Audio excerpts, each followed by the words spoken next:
Helping you begin to win is what this is all about. And by the way, I just added a brand new bit of automation to the Instagram. So if you go on Instagram and comment the number 7 on literally any post, my ManyChat's going to reach out to you to give you a link to my new Begin to Win program for $7 for 7 days. And then after that, it's $50. This used to be $1,000, but you get the one campaign blueprint. You get the predictable profit scaling blueprint. You also get access to Disrupt Your Bot 24 hours a day, 7 days a week, plus the private community and just so many other things. This is like a 160-page deck. Several hours of video worksheets to do PSM and figure out your best offer and how to automate, just track all your automated rules and literally just like everything that you need to be successful with your Facebook ads is all there for you, all for the taking. So go ahead, check it out. Drop 7 on literally any post on Instagram and you'll get that DM to you. Thanks again to my friends at ManyChat for hooking that up. All right, so ask your questions. Let's get back to it over here. I'm gonna come back in, and we are zoomed out too much. So let's get into it. Munib has been blowing it up today. I love it. Pure genius, loved it. Thanks for that, Professor. Thank you. This is on the How to Scale Facebook Ads video. This is a while ago, but it's How to Scale Facebook Ads in 2022. I'll just go ahead and drop a link to this video in here because, to be honest, nothing has changed in Facebook in any meaningful way in like 5 years, and we've been talking a lot about how to scale, and last session was all about that. So thank you so much for the comments there. We'll just drop that up.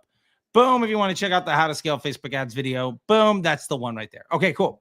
So thank you. Now let's get to another one. This is from the Definitive Guide to Rebuttal and Rebuttal Upsells. The Definitive Guide series, by the way, if you haven't checked out the Definitive Guide series, you really ought to be doing it because those videos are insanely valuable. And by the way, to the dozens of people watching on TikTok right now, we are live also on Instagram, LinkedIn, X, or Twitter, and YouTube. I'll drop Twitter if he's going to ask me to call it X and then dead name his own kid. Fuck you. I'm going to call it Twitter. That's what I have to say to some authoritarian asshole. Anyway, the Definitive Guide video, highly recommend. You really should be checking out this entire series. But let's get back to the question here. So the question is, for rebuttal upsells and DPA ads, do you use custom audiences? And the honest answer to this is yes, but only to make retargeting audiences that I'm going to be using. Now, we've gone over this before, but let's dive into it again. What we are ultimately trying to do, especially when launching retargeting offers for DPA ads or rebuttal upsells. Remember, rebuttal upsells when you offer more value. So instead of retargeting with a discount that destroys your entire business, what we're going to do instead is retarget people with a higher cost item. But wait, there's more. Oh, you were not interested in this mug. How about 2 of these things? And I'll give you a third one free. Buy 2, get 1 free. Buy 1, get 1 50% off. As a matter of fact, if you want to do that right now, I'm going to add this to disruptorschool.com. If you go to disruptorschool.com, use the code B2G1 on anything, and that'll get you buy 2, get 1 free. And you can use that on legitimately anything. Here, let's go and click that in. Okay, cool. So we're just going to do this. Use the code buy 2 G1 for buy 2 get 1 free.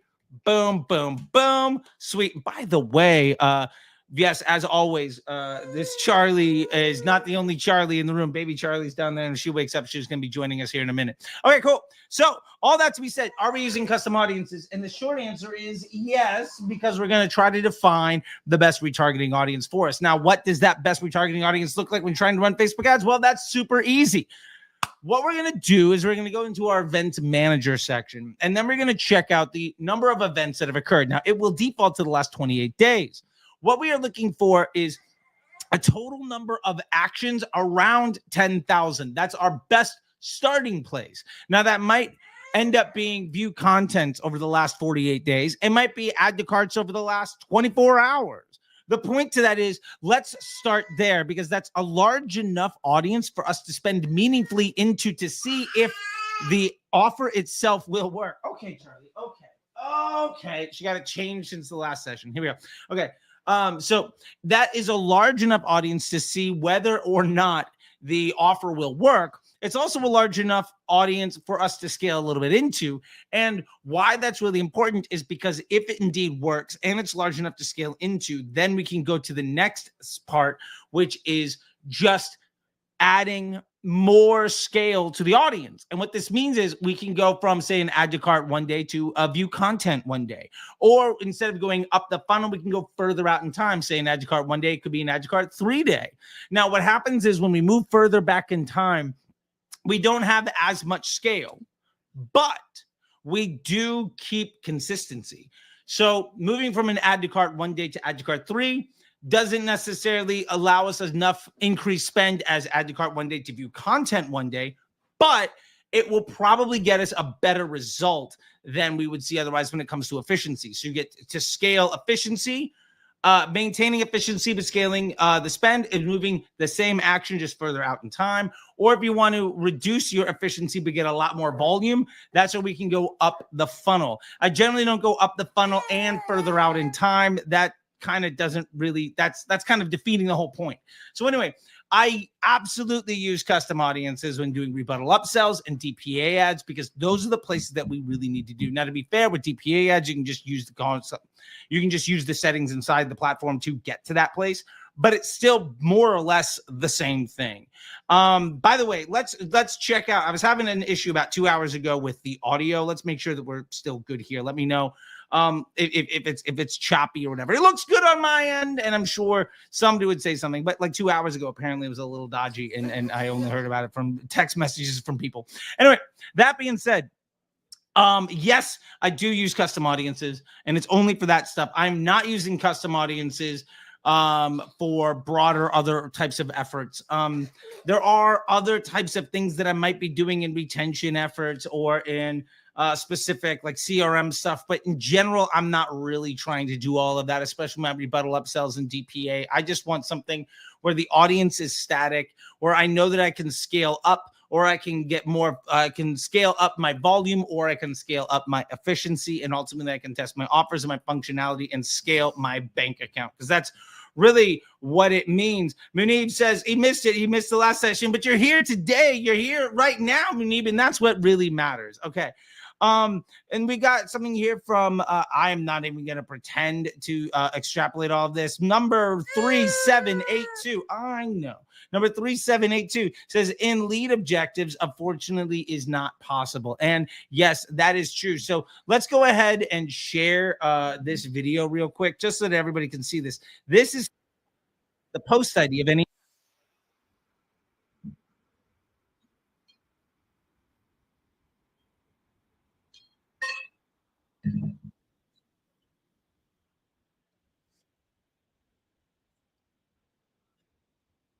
Yep.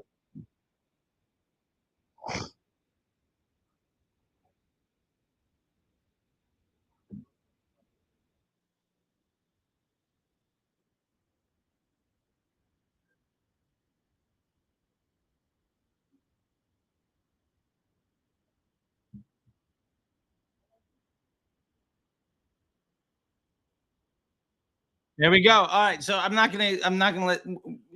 Well, we've gotten everything after that point. It's just me trying to get you to like and subscribe and all that fun stuff. So anyway, we can find the post ID from any video ad and from any static ad by doing that exact thing. However, it does not work for lead objective ads, for lead gen ads. They just won't work. However, as a side note, if you are running lead gen ads with 322 or dynamic creative or flexible ads, you can absolutely run them as conversion ads, where the conversion event is a lead when somebody fills out a lead form on your page. And yes, those leads are going to be more costly, because generally speaking, lead gen done on Facebook is less expensive than lead gen done when driving somebody to your site. But when you're trying to convert those leads, the more expensive ones convert better. So it's something to really take into account. And so definitely keep all of that in mind when you're trying to do lead gen stuff. So yes, it's not possible, but we don't necessarily have to use that tool for that thing to get a really, really good result. Instead, we can run conversion campaigns with the lead as our conversion event, and then still use all the broad targeting and everything else that's going to be going on. Awesome. Hi, Charlie. You feeling better? Okay. I think she's feeling a little bit better now. Fantastic. Okay, let's get you your noise machine. Oh, okay. So your noise machine is just going to keep going and eventually put you down. You'll probably fall asleep. Okay. Anyway, little girl, we've done 2 comments here. So I'm going to go ahead and remove this, and we're going to go into the chat. This one is from Alex. By the way, Kevin has entered. Anybody else that wants to enter the giveaway for this session, drop DS in the comment section. We're going to give you a $100 gift card and a free hat to use. The gift card to use at disruptorschool.com, and the hat, I will ship it anywhere in the world. I will pay for the shipping. Don't you worry about it. I've had some folks that are like, well, I'm in United Arab Emirates, or I'm in like Colombia, or I'm in like, I don't give a damn. If you're on the face of the planet, I will get it to you. Outside of, I think, like North Korea. I don't think my shipping partners can get there. Kevin, you're in. Guillermo is in. I love it. So keep it coming. You only get to enter once. I won't let you enter multiple times, Kevin, but I do appreciate the effort. Okay, anyway, that being said, Alex asked the question here, top statics performing, which I'm going to go ahead and assume is basically what are the top type of static ads that are performing, or if the question is, are static ads performing better than other ads when it comes to Facebook ads? So let's answer the second question first, which is, are static ads performing well when it comes to Facebook ads? And the answer to that is always yes. Static ads always work well. And the reason they always work well is because they tend to sit lower in the funnel, because they are able to be shown to more people. So the frequency on them tends to be higher. Also, people make the decision to engage or not engage much faster, and they tend to not engage more often. So the CPMs go up a little bit. So they only shown to the people that want to see the content.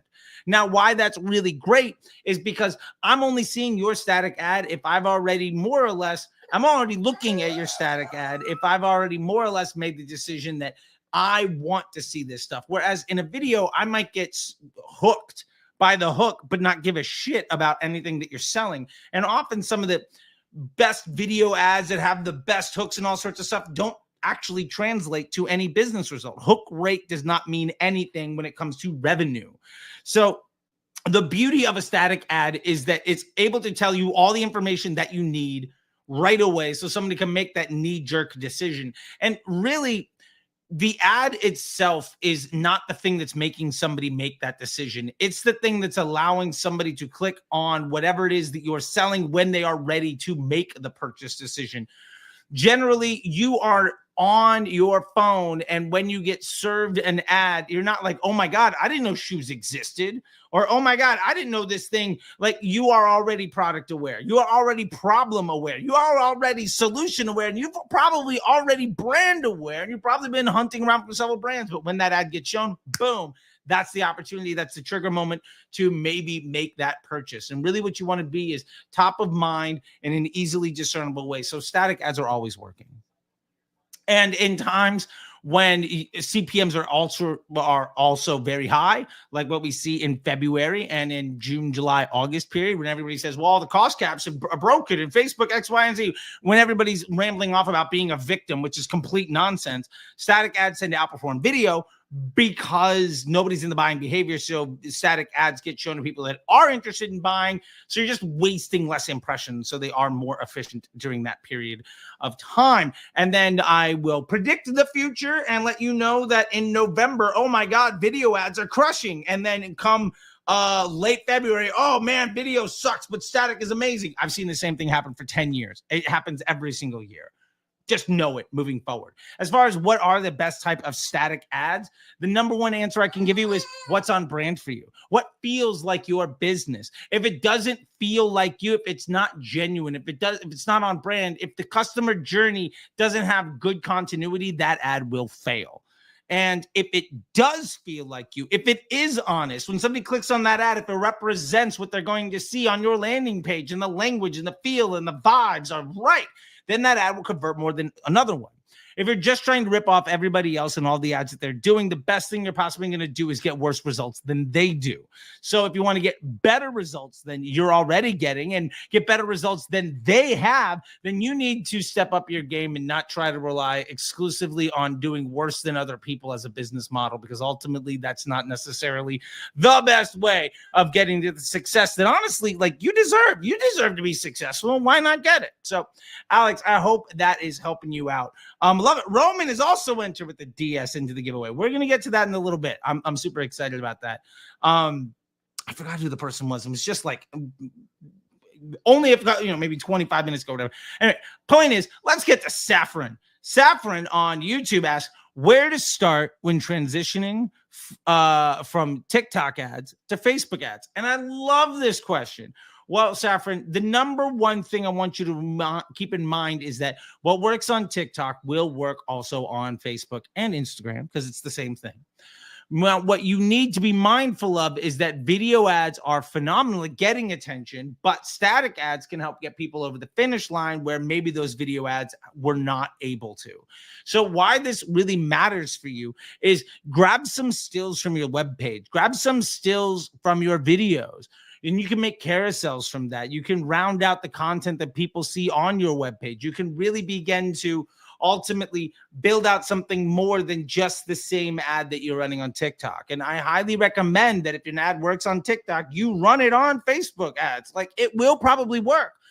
But you have to also have an understanding that the attention is a little bit more expensive, and that the machine is also a little bit smarter, but that means there's a bit more of a learning curve. So run your ads at broad, or if you've already been running a big TikTok shop, maybe run it only at retargeting, like bottom of funnel. Figure out the ads that work and then just move up the funnel, referencing the 10,000 events strategy that we talked about earlier. Get that to work and then just say, oh, well, it works at view content over the last 3 days. I'm going to go view content last 7 days. Oh, that works. Maybe I'll go view content last 30 days. Oh, that works. Maybe I'll go like all site traffic for the last 30 days. Oh, that works. Maybe I'll do all site traffic for the last 90 days. Shit, that works. Maybe I'll just run it broad, and then boom, you've trained the ad to work. It now understands who the people are that are going to buy, because you're already getting site traffic and sales from your TikTok ads. And if your Facebook pixel is already on your site when that's happening, it's learning in the background anyway. Then you're just going to be leveraging the content that already works and then stealing pieces from that content to build accessory complementary pieces like static ads. And you can incorporate some of those static ads and some of those videos on your landing page. And then the customer journey has great consistency, just like we were talking about before. And then boom, boom, boom, you are doing the job. If you start at the bottom of the funnel, work your way up, it's really, really hard to fail, because whenever you see that point where it doesn't work, you don't have to go further. And ultimately, your definition of success is going to be, can you get to broad? Can you have a blended CPA that is low enough for you to allow yourself to spend more money? And is that consistent enough for you to continue to scale? And if so, then you're off to the races, right? Like, you can do the 1% a day, 2% a day thing. You don't need to do the 20, 50, 100% budget spikes every single day that all the scammers will sell you, because you want consistent results, because you're building a business. You're not trying to just hack somebody's bank account today to lose all of your own money tomorrow, right? All right, Saffron, I hope that helps. Remember, everybody on YouTube, we are going to try to get through all of the questions today because they are mounting up. But if you want to make sure that your question is asked, go ahead and drop a super chat. And that's a great way to skip the line.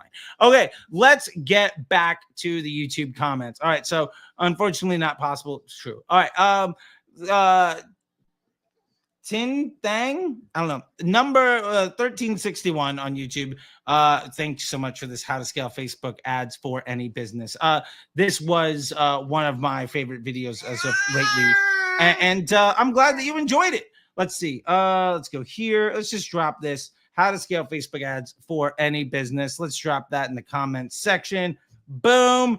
And then we're going to go ahead and grab the video link. There you go. So all of you watching can go ahead and click that link if you want to. That's the how to scale Facebook ads for any business. I literally break down what works for local business and what works for multi-million-dollar spenders, what I've done for brands that are spending $100 a day in a market that's 5 miles wide, and what I've done for brands that are dropping $100,000 a day that sell to the entire world. And fun fact, it's the same thing because Facebook is the same for everyone.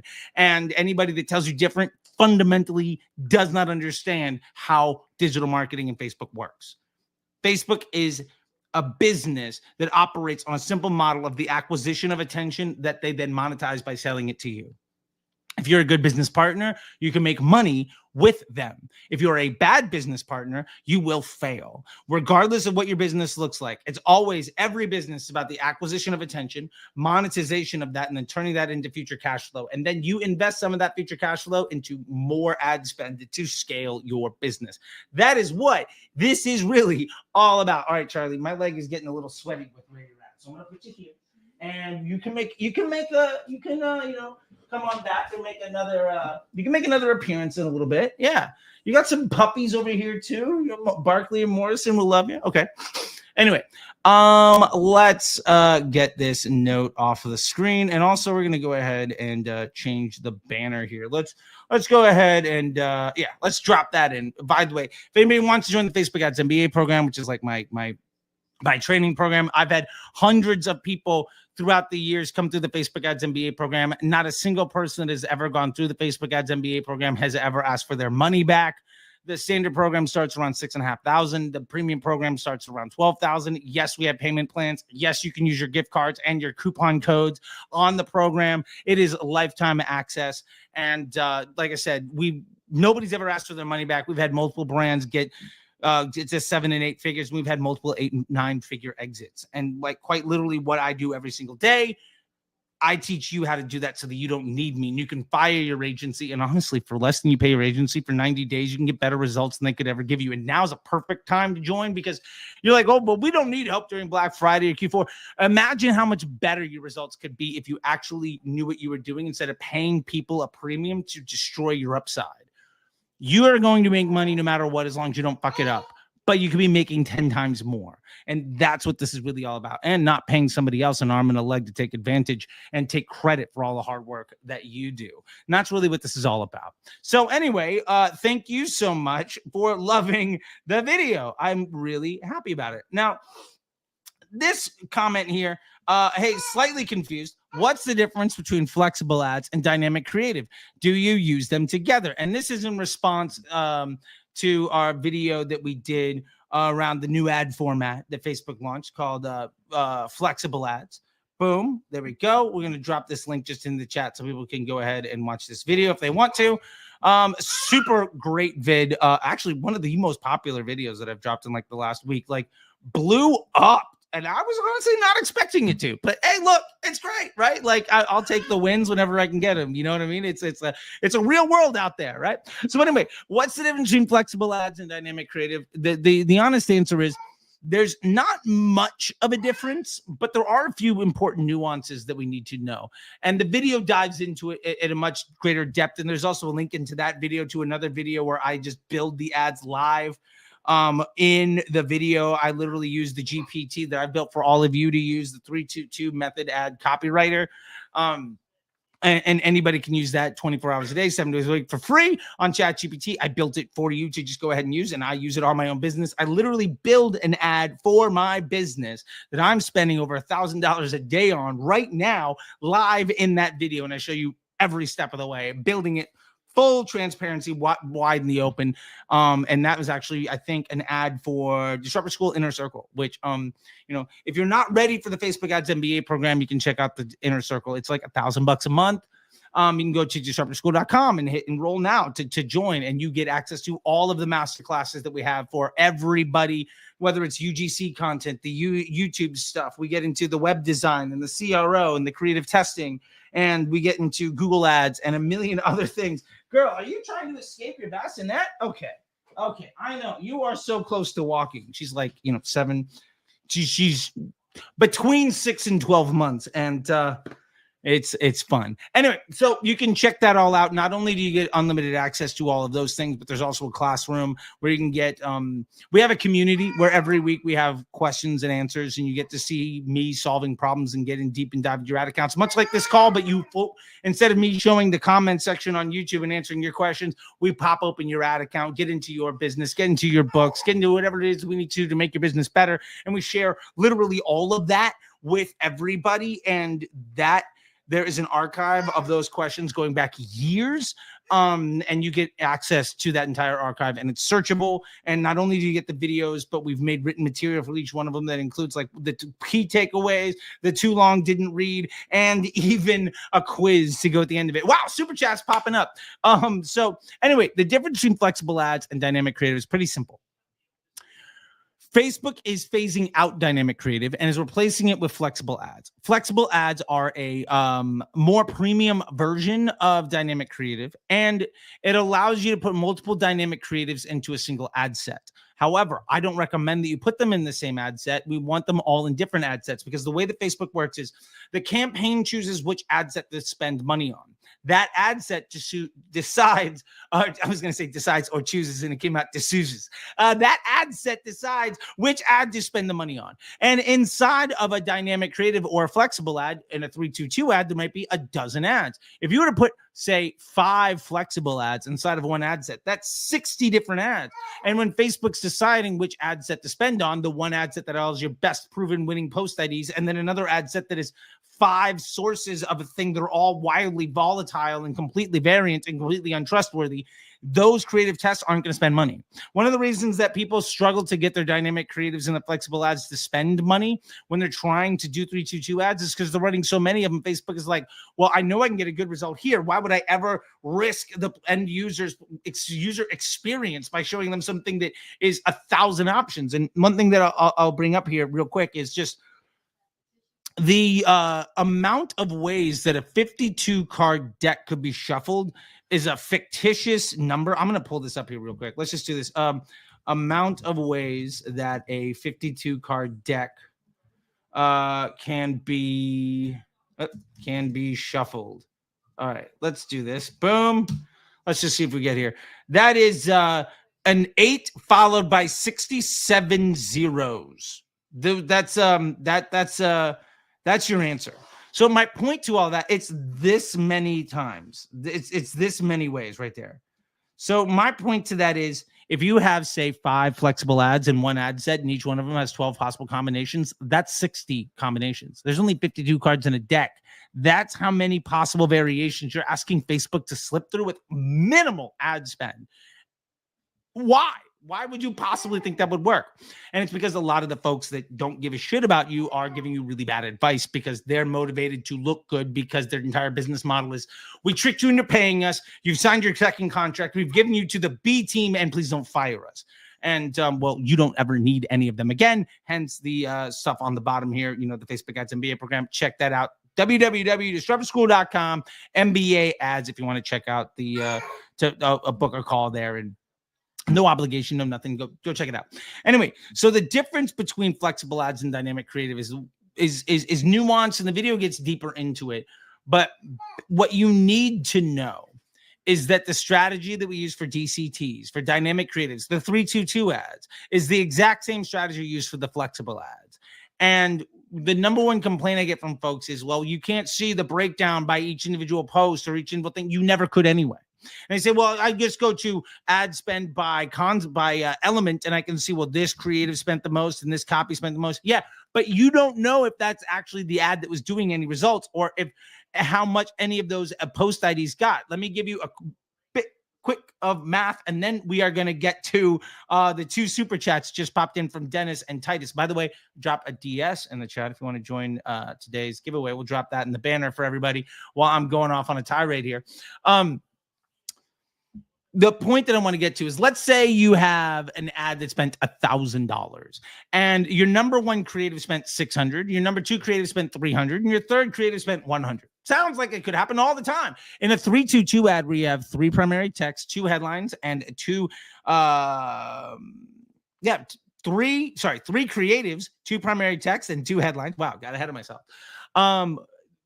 The problem with that is your number one spending creative at $600. That $600 might have been $150 spent on 4 different ads, completely even. And one of them may have crushed with a frequency of like 1 million and a CPM that was through the roof, because basically it was just the extreme bottom of funnel ad that got shown right at the very end of some customer journey, and it's super efficient. And all the other ones suck. Now, does that mean that that winning ad is the one you should use? Probably not, because it's a bottom of funnel ad, so it won't scale. And we know that because we can look at the CPMs and the frequency and ultimately determine that the reason that ad only spent 150 out of the 1,000, it can't spend 500 and expect to get any more of the same results because it's a bottom of funnel marketing ad. Now, all of that to be said, that ad that spent 300, that creative that spent twice as the second most spending one, maybe $298, all went to one post ID of that one. Because remember, each creative is 4 posts. It's one creative with 2 primary texts and 2 headlines. That's 4 ads. So one at the 600 could have been 150, 150, 150, 150. The one that spent 300 could have been 298 on one and then $2 on the others. That 298 spent twice as much. And maybe it did like 5% worse, but it did it at a way that is completely sustainable. The point is, you've never been able to get actionable insight by looking at the breakdown inside of the Facebook ad account when looking at dynamic creatives, and the flexible ads don't give it to you. So I do see people pointing to that as a pain point. And I look at it as, so what you're telling me is I don't have access to completely inactionable information that only makes me feel good. Fine. That ultimately means I think I'm going to be okay. Girl, what are you doing? What's going on? Are you just trying to break out? Okay. I think we got to, break out. Yeah. Okay. Anyway, we got a Thin Lizzy fan over here. Tonight's going to be a jailbreak. You know what I'm saying? Okay. Let's get to the first super chat here. Thank you, Dennis, by the way. I really appreciate that. We had 2 super chats in the queue here. By the way, if you want to drop a super chat, we'll blow up. You'll be next in the queue. Hydration is essential. That's all I'm going to say. Okay. Whew. All right. This comes from Dennis. Hi, Dennis. How would you set up a $20 a month subscription product with Meta acquisition? How long unprofitable until the existing subscriptions catch up? That's a great question. So using subscription products is a great move. I highly recommend it. And I've helped more than a few brands hit 7- and 8-figure businesses on subscription products, and one of them with a 9-figure exit. So here's what we need to know. 3 things that we need to know to answer your question best, Dennis. And really, I'm hoping to give you the questions that are going to get you to the answer. And if you feel like you know some of these answers, drop them in the comment section, and I'll try to keep track of them all. Usually there's like teams of people doing this stuff, but whatever. All the fantasy football, like dynasty trades in 5, whenever they do it, there's 3 of them monitoring all this stuff. I get it, because I'm just one crazy person doing this thing. Anyway, all that to be said, you need to know 3 things. First off, what is the churn? Do we see 95% of people cancel, or do 95% of people stick around to the second month? The reason for this is we need to understand our cash flow. And so, one, I want to know the churn. How likely is somebody to leave? Now, let's say 90% of people bail. Well, if I get 50 people at $20 a month, I'm going to make $1,000 in that first month. If 90% of them bail, that means that I'm left with 5 people paying me $220 a month. So I'm still making $100. That second month starts with a $100 bill in my pocket. That's great. Now, of those people that bail, how many of them stick around? Maybe 90% of those people actually stick around to month 3, and they actually stick around for 6 months. Well, that means for the $1,000 that I made on the month 1, I'm making $100 a month 2 and $80 month 3, 4, 5, and 6. That is incredibly useful information to know. Now, we need to understand that because that allows us to understand our unit economics. And that brings us to the second question. How much money can you spend? And what I mean by this is, do you need to be profitable on day 1? And if you need to be profitable on day 1, well, then I'd be spending a very little amount of money. I would actually try to make all of this stuff happen organically. And then on month 2, when I get that $100, that's my Facebook ad budget. By month 3, when it's $80, like that's my Facebook ad budget. And what I'm looking for here, my KPI, the KPI that I'm ultimately trying to understand is, what you have is a runway. So let's say you organically get $1,000 in sales. And over the course of that month, when month 2 starts, you have the $100 at your account because 90% of those people churned. But hey, look, you still kept 10%. So you have that $100. Now that's your Facebook ad budget. Your goal is to spend your money so that you don't run out of that Facebook ad budget. Now, theoretically, you're probably also getting organic sales. So it's okay for your Facebook to not break even there. You basically are throwing $100 on top of something that earns $1,000 organically. Now, if that brings you $1,100, $1,200, $1,300, you're moving in the right direction. And you don't need to be cash positive on your Facebook ads because, like, if you spend $100 and it says, well, I got 0 sales from it, but in month 2, I went from $1,000 in sales to $1,200 in sales, obviously 100 of that being the returning customer. Well, your business is moving in the right direction. And it's very hard for you to be able to point to attribution as a legitimate thing when it comes to digital marketing, because hint, hint, it's complete bullshit. There's no way to point to any ad as the reason that anything happened. That's just not the way anything works. And it's not actionable, and it's just complete fucking nonsense. And I've been on our last session. We had too much of a tirade on that, so I won't get into it too much today or in this block. But I just want to, bring that up, right? So my point to that is part number 2 is I want to know how much money I have, and my goal is ultimately to spend a percentage of the money that I have on growing the business. Remember, we talked about businesses acquiring attention, monetizing it, and then turning that into future cash flow. So if I can acquire attention and monetize it into $1,000 and I get $100 of future cash flow, I could spend, say, 50% of that $100, or I might say I'm going to spend 100% of my profit of that future cash flow into the growth of the opportunity.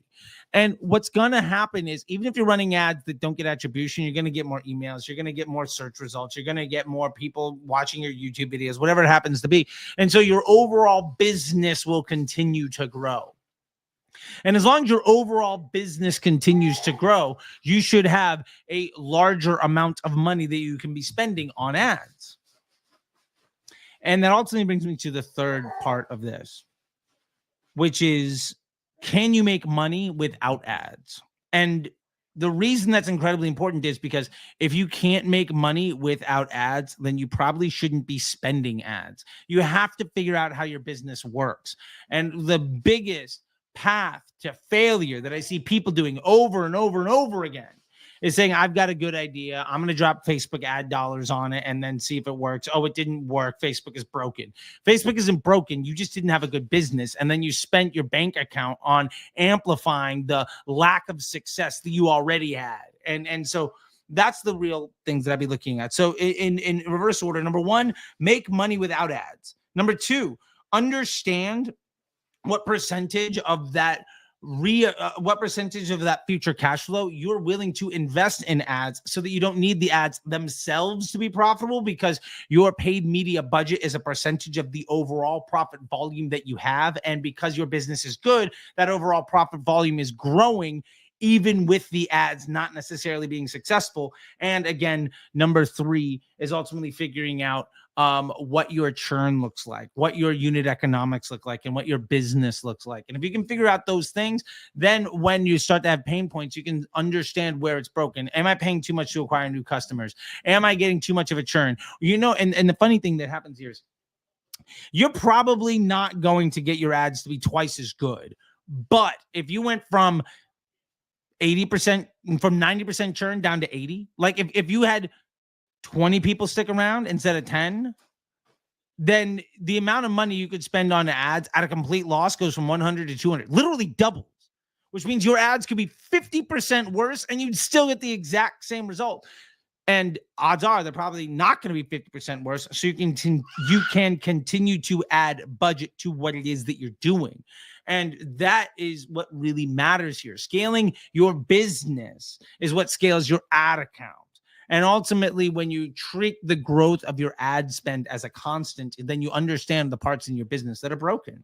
And that's one of the easiest things to do. For instance, one thing I am doing personally in Disruptor School is I've got a couple campaigns going that have different business objectives. Each one of them has automated rule that says scale the budget by 2% a day. I'm adding 2% a day to the business. And the reason that's really important is because I can project my revenue out over the next 3-4 months. And based on that, I know at what point that added budget to my ad account, if I were to get no more additional revenue above my projection, at what point that becomes ultimately a liability. And when you can figure that stuff out, then you begin to know weeks or months in advance the part of your business you actually need to fix. It's not always going to be new ads and fix creative testing and conversion rate optimization and stickiness and communities. Like, this is the one thing. If I fix this, then I can continue to add more budget. And ultimately, we're trying to solve the world's most simple and important problem, which is, can I spend more money? That's all that really matters here. So focus on that, Dennis. And that is how I would answer your question. So I know I didn't give you hard numbers, but what I hope I gave you for your very generous super chat, thank you again, Dennis, is the ability to answer the question yourself by giving you the tools. And when the situation changes, you know how to address that change with confidence so that you can begin to win at Facebook ads, which is really what this is all about. And by the way, Dennis, if you're in a perfect situation, potentially for depending on the scale for Inner Circle or our MBA program. But honestly, like, what I recommend to you to compound on top of this wonderful super chat is go to any post that I have on my Instagram at CT the Disruptor and just drop the number 7. And you're going to get me DMing out to you, thanks to ManyChat, a link to my Begin to Win at Facebook bundle. And for like $7, you're going to get a whole ton of stuff, the predictable profit scaling blueprint, the one campaign blueprint. So you're going to know how to set up your campaign architecture for the most successful and stable and scalable Facebook architecture that you can have. And then you're also going to get the predictable profit scaling blueprint. It's going to tell you how to scale your bank account and your business by understanding profitable scaling margin and constructing your hero offer. And you're going to get worksheets and all sorts of stuff that works for all of that. Plus access to Disruptor Bot, which is a 24-hour, 7-day-a-week like support thing. Yes, it's basically a chat GPT, but what I did is I synthesized over 10,000 hours of me talking and pages of written material that I have from myself and all of the other great instructors that we have at Disruptor School, so that you can get answers to your questions 24 hours a day, 7 days a week, and get all that support. Plus, there's a community you can join too. So anyway, for $7, I used to charge $1,000 for it. That's I was just like, screw it. I just want to make sure that people can see all of this stuff because, again, it's info. So like, my profit margin on it is great. Why not make it really successful for you and really easy for you? It's $7 for a 7-day trial. And then after that, it's like $50 a month. And like, if you can't ROI on $50 a month, then like the education isn't the problem. Okay, cool. So fantastic. Drink break. And we're going to bring up Tyler.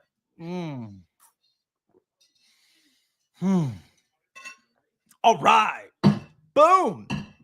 By the way, everybody, appreciate all the eyeballs here. We're up 66 individuals currently. Go ahead and like and comment and share all of the things. You know, if you're watching on Twitter, go ahead and share with this stuff. As a matter of fact, anybody on Twitter that shares this with one nugget why anybody else should watch, I will send you a gift card to Disruptor School. Gift card code. I'll send you a $50 off code to Disruptor School. So do all of that. Share it and then just DM me the thing because I get a billion like notifications and I want to make sure that if I ask you to do something and you do it, that you get the reward for your work. So thank you very much to everybody on that. And yeah, we'll do that today. So if you're doing that, that sounds good. And we'll do promotions. You know, the YouTubers are getting stuff and the folks on LinkedIn, I love you. You know what? Do the same thing. All right, cool. Whew. Let's keep going. Tyler, hey, brother, love the content. Thank you. Oh, sorry, Titus. Hey, Titus, private. Thank you for that. I'm a drop shipper. I test 10 to 15 creatives per week. Any tips for my ad account setup? Working on consolidating to 1 or 2 campaigns. First off, Titus, love it. And I love drop shippers. I think it's an extremely important skill and something that is really valuable. And to be fair, a lot of the advice that I give tends to be more towards brands. But if you're a drop shipper, you can build a business. Okay, so let me break down the drop shipping thing, what I've done to build a couple, 7 and 8 figure drop shipping businesses over the years, as it were. Okay, number one, The volume of creatives that you're testing each week, I don't really care. 10 to 15 feels like a lot, to be fair.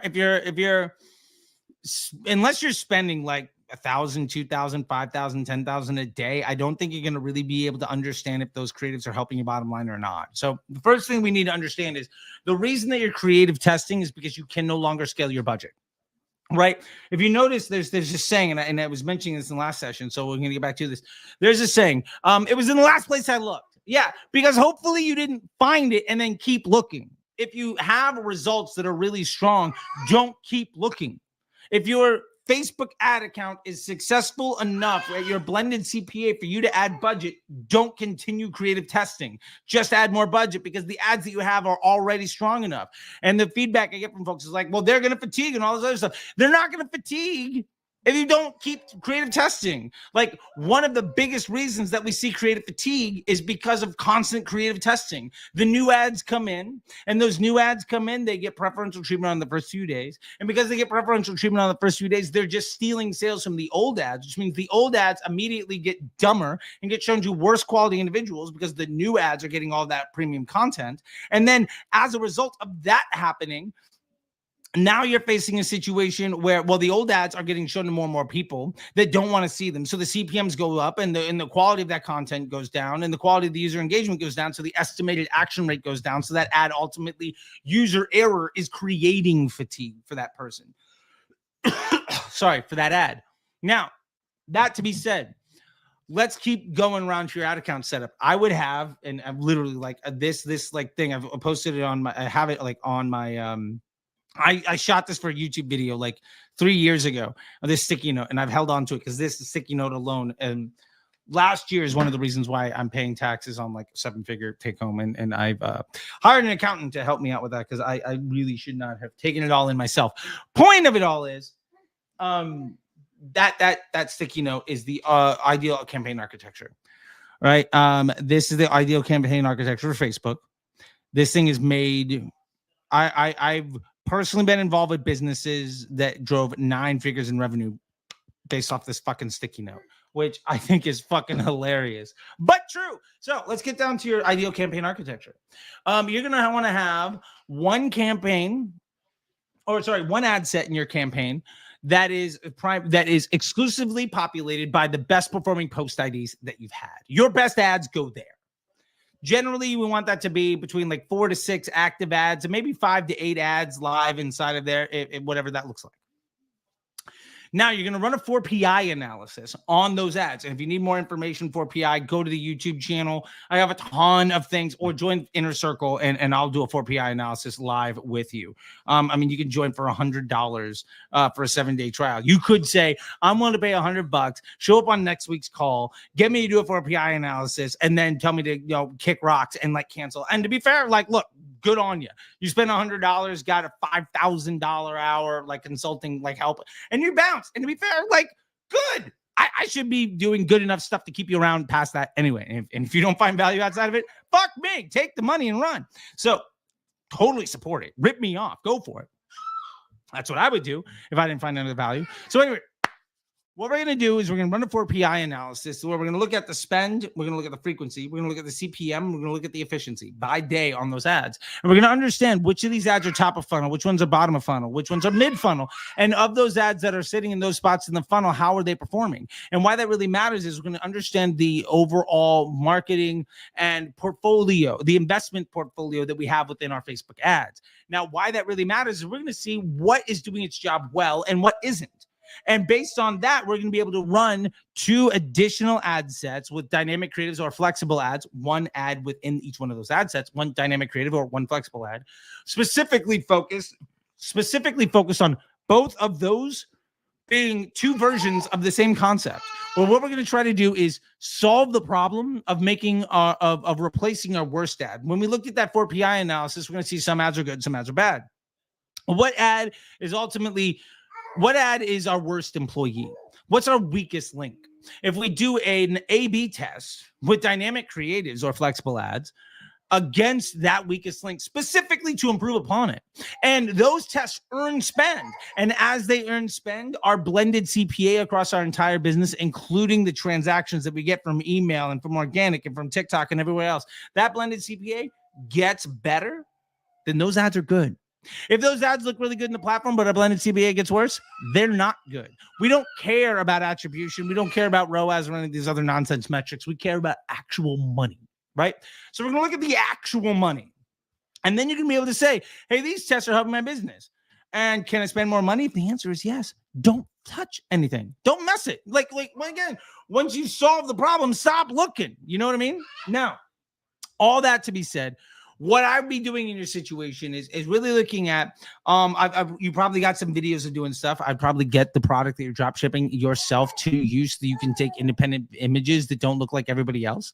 I'd also be trying to find anybody that's posted images of that product, and I'd be trying to run image ads alongside of video ads.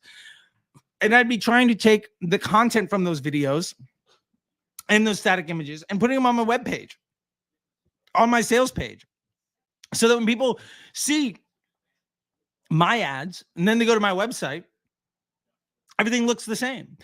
One of the easiest ways of improving your conversion rate is by making sure that your creative testing and your ad account and your messaging and your landing page and your just overall vibe, all that matches. If it's all in line, your conversion rate goes way up.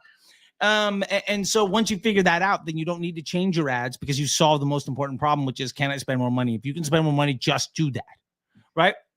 So you're going to have that variety and having that portfolio, that investment portfolio, that variety of creative is ultimately going to allow you to have ads to the top of funnel and mid funnel and bottom funnel and folks that are already interested because they've seen the same, ad library 360p video on like 17 other dropshippers. The honest truth is you don't need to run that same ad. Just run ads that have a higher CPM and a higher daily frequency that don't scale spend as well, but all you're going to do is steal the sales from everybody else, and then you can just scale up your entire business, right? Like, you don't need to be top of funnel when everybody else is top of funnel. And the last thing that I'll say to you as a drop shipper is, if you have a hero product, right? Let's say you're drop shipping this Roku remote, right?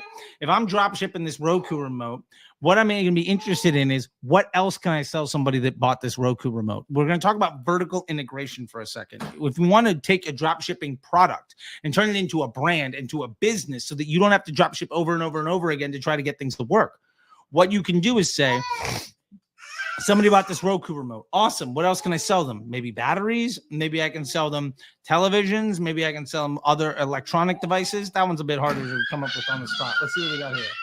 Okay. So yeah, you bought that Roku remote. You might also need like this cable, and you might also need iPhone accessories. You might also need remotes. You might also need like these little clips, to help out with creators and stuff. The point is, if I can sell you one thing and I have your email address, what else can I drop ship you via email to get you to buy more things? And this Titus is where it's really going to just twist your noodle and hopefully pay for the lovely super chat you dropped here. I'm going to pay it all off in one tip. When you're drop shipping, you're just buying leads. Those leads are just the opportunity to sell somebody something via email. Your email is where your profit comes from. You invest some of that profit into more ads.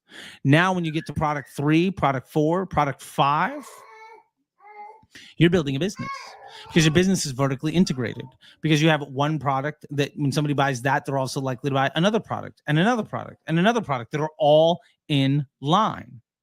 I've done this at e-commerce brands that, I'm spending $20, $30, $40, $50,000 a day. I used to get banned from Facebook too, since I was dropping like 100K, 200K Shopify. And they were like, oh man, that can't be real. I'm like, literally, I'm just holding the camera like this, hitting refresh on the thing, holding today's paper. Like, what the fuck else do you want me to do? Like, this is legit. I'm just trying to help you be successful. As a matter of fact, one of those brands called 310 Nutrition. If you go to 310 Nutrition's website right now and you look at the accessories section, you will see all of the products that we sold via drop shipping through email, that we branded, that we didn't sell all the way through. Like, maybe we sold 500 of them. Based on that money, we bought 5,000, and based on that, we were able to sell another 3,500 of them. We got another 1,000 of them in the warehouse. We just put those things on the website and allow people to buy them as upsells. But it's all paid for inventory. And there's dozens of those products. And that business, we had a check from Deloitte for $98 million. When I went in, it was a $15 million company. 20 months later, $100 million company. These are the types of things that you can do. Like 100% doable. Titus, make it happen, buddy. And hey, look, check out, Facebook Ads MBA program. Actually, Tim's here. Tim from the Facebook Ads MBA program. Hey, Tim, 3 weeks in. I love it. I've been able to boost ad spend with less creative testing, get more stability in my campaigns. Thank you, Tim. I appreciate that. And there you go. I love to see it. And thanks for the support, Tim. You don't need to be here. I appreciate it. All right. Anyway, let's keep going. And if you want to book a call for the Facebook Ads MBA program, you see the ticker down on the bottom. You can go to that ticker down on the bottom. disruptorschool.com/MBA ads. Check it out. By the way, drop DS if you want to get in today's giveaway for this session. We'll be doing a $100 gift card and a free Disruptor School hat sent to you anywhere in the world. I don't care where you are, unless it's like, if you can get the internet, I can get you the hat. All right, let's do that. Let's keep going. Okay. Wow, we got another super chat. Let's just dive right on into it. I don't know how many more YouTube comments we're going to get to today. More super chats. We'll just keep bashing them out. Oh, wait a minute. I see somebody else down here. We just addressed one of your questions earlier on, I think. Yeah, you were the guy that said in lead objectives, unfortunate. Oh, nice. Good to see you here. All right. Oh, boom. TikTok is telling me they're we've detected inactivity. Whatever. Okay, cool. We have 16 people watching. I don't know what the fuck you're talking about. Anyway, okay. So, Dennis, would you start an ad agency today? Dennis, I have an ad agency. Well, to be fair, it's not an ad agency. I have a brand development accelerator program, and that involves the services of an ad agency. Plus, we work on building better offers. We work on CRO. We work on doing all of the things that go into your business to make it work better. So we're like an ad agency, but we actually give a shit about your bottom line, and our goal is to graduate you. As a matter of fact, we have one spot available in Disruptor Agency. If you want to join it, go ahead and message me. I'll be willing to take it. It is not cheap. We're going to be in the $10,000 to $15,000 a month range. Full disclosure. And we will take a higher monthly fee, or we'll take a lower monthly fee and work a performance incentive. We want to work on your cash flow and make sure that the business works well for you. But we just graduated a business. They're actually in their last 30 days. And by the way, our contracts are month to month contracts, and like 30-day out. Like, there's no like, oh, we got you. This isn't Common Thread Collective. I'm not going to sue you if you're unhappy with me destroying your business. You can peace out. I'm not Taylor Holiday going to try to ruin your business because I have no fucking clue what I'm talking about and I scammed you. No. That's not what we're talking about here today. So first off, would I start an ad agency? Yes, I have one. I think that it's a valuable thing, and there are ways to provide services. But my ad agency today is way more than just running ads for you. We are working on improving your CRO, and working on your offer construction, improving all those things. Like I was saying, the brand that's graduating is a print-on-demand jewelry business that was on Etsy. For some context, their e-commerce site now does about $2 million a month. They were on Etsy. We're getting into the $1 to $2 million a month range. So boom, boom, boom. You can do this stuff. And honestly, what we did is we figured out the hero product. We figured out how to really incentivize the understanding of their offer construction. And so one of the things we did with that brand, let me just give you the juice. Why not? Is that what we did was we made we did a gift card strategy where we said, hey, it's Mother's Day and everybody's really struggling to figure out, well, you got this piece of earrings, we got these necklaces, all this stuff.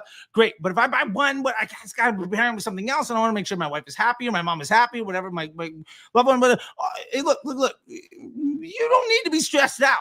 We as the brand, how about this? We're going to pair our number one most popular product with another personalized product that really lets them know that you care about them. And we're going to give you this jewelry cleaner. We're basically going to throw it in for free. And we're going to give you a $50 gift card for $25. Now, instead of you buying a $60 item from us and our AOV, our LTV being $115, we sold you on something for $129 that included a $50 gift card for 50% off. Now, the beauty of that $50 gift card for 50% off is if you're buying it for somebody else and they don't use the gift card, hey, I sold you Monopoly money for 2x markup. I'll take that all day. And if you buy for somebody else and then they do buy, I acquired 2 customers for the low price of $25. Like, that's amazing. You know what I'm saying? And that was tremendous for their bottom line. And now we're seeing a lot of those people come back and buy additional things. And we found ways of getting more seasonal. We improved their monthly reoccurring revenue. Well, not the reoccurring revenue, but the revenue that they get, the revenue floor is actually the term for it. The amount of money they receive as a business from previous customers. We improved that by 130%. It took us 90 days. And really why that matters is, sure, everybody else can run your ads for you, but we're figuring out how to do it. And the honest truth is, like, we got like 80% of their ad spend down to catalogs. And we were able to understand what type of catalog was better for customer acquisition. And now that they're moving into like Q3 and Q4, they don't need us because we taught them everything that they're going to need to know to legitimately 2x last year's Q4. And that cost them, at the end of the day, the fee to us was a fraction of the overall profit volume that we added to the business for 1 day's business. That was our monthly fee. And I'm very happy that they're graduating. We have 30 more days of them. And you know, I'm stoked. And if they want to come back next year, I'm totally down for it. But like, they don't need us anymore. So my point to all of that, Dennis, is that if you're trying to build an ad agency, do something more than be somebody that pushes buttons on the machine. Because the honest truth is, nobody should be paying other people to just hit the buttons. Because if you're spending more than an hour or two a week inside of your Facebook ad account, it's because you don't know what you're doing. And if you feel that way, the Facebook Ads MBA program is perfect for you to understand how to not ever feel that way ever again. And again, like, you can hop in like the standard program. You can put it on a payment plan. We'll make it work for you. You know what I mean? And so you need to have that unique selling proposition. You need to have that comparative advantage. You need to do something more. And honestly, the worst value prop that I see so many people doing is, oh, we're going to do creative for you. The problem is creative. If you're going to do creative, that means that you're also going to try to make me do a ton of creative testing. But if I'm already doing good enough to scale my budget, why am I going to do more creative testing? That doesn't make any sense. So it means that the value out of working with you is something that I don't want you to do. And then, well, what if your creative suck what somebody else does? Well, you're incentivized to have your creative do well because that's your value add. So if you're not doing something that is valuable to the business, then don't make it part of the offer. So what we do that's valuable to the business is we say, look, we're going to improve your cash flow. We're going to improve your bottom line. We're going to improve your top line. We're going to help you understand how to do offer construction and how to ultimately do all of the things that make it so that you can exit your business. And honestly, that's where that business is going. Them and this other business that's a friend of theirs, they're positioning for an exit. And that is phenomenal. I'm so happy to work with folks that ultimately can sell their businesses. And everybody's like, well, you can't sell a D2C business these days. No. You can. You absolutely can. I've done it. Here's the problem. Back in the day, there'd be like 5 D2C businesses that were trying to sell. Then COVID hit. Now there's 1,005 businesses trying to sell. The 5 businesses that were getting a deal, they're still getting the deal. The other 1,000 people with no business fundamentals, that have no reason for anybody to invest in them, that scaled the business all by themselves to 99% and peaked out, they're trying to sell something where there is no more margin. And they're shit operators. So it feels like nobody's winning, nobody's selling anymore, because you just have so many more people getting rejected. But the volume of people getting deals is actually going up. So there you go, Dennis. I hope that is helpful to you for your super chat here. And I charge, like I said, 10 to 15,000 is the general range. If we do really well, we're on a performance incentive. I've personally collected more than that. I'll put it that way. Let's respect people's privacy. There's no reason for me to have a flex here. But yeah. Or you could do the Andrew Ferris and Common Thread Collective and all of those other fucking scammers where they're going to be charging you $20, $30, $40, $50,000 a month to have somebody that has never run a business, that doesn't give a shit about your bottom line, that is completely motivated on having their vanity metric look good, run a ton of creative for a million different offers on cost caps and completely destroy your funnel. And by the time you realize that they're bad for your business, you have to wait for that contract to end or they will sue you. So fuck them.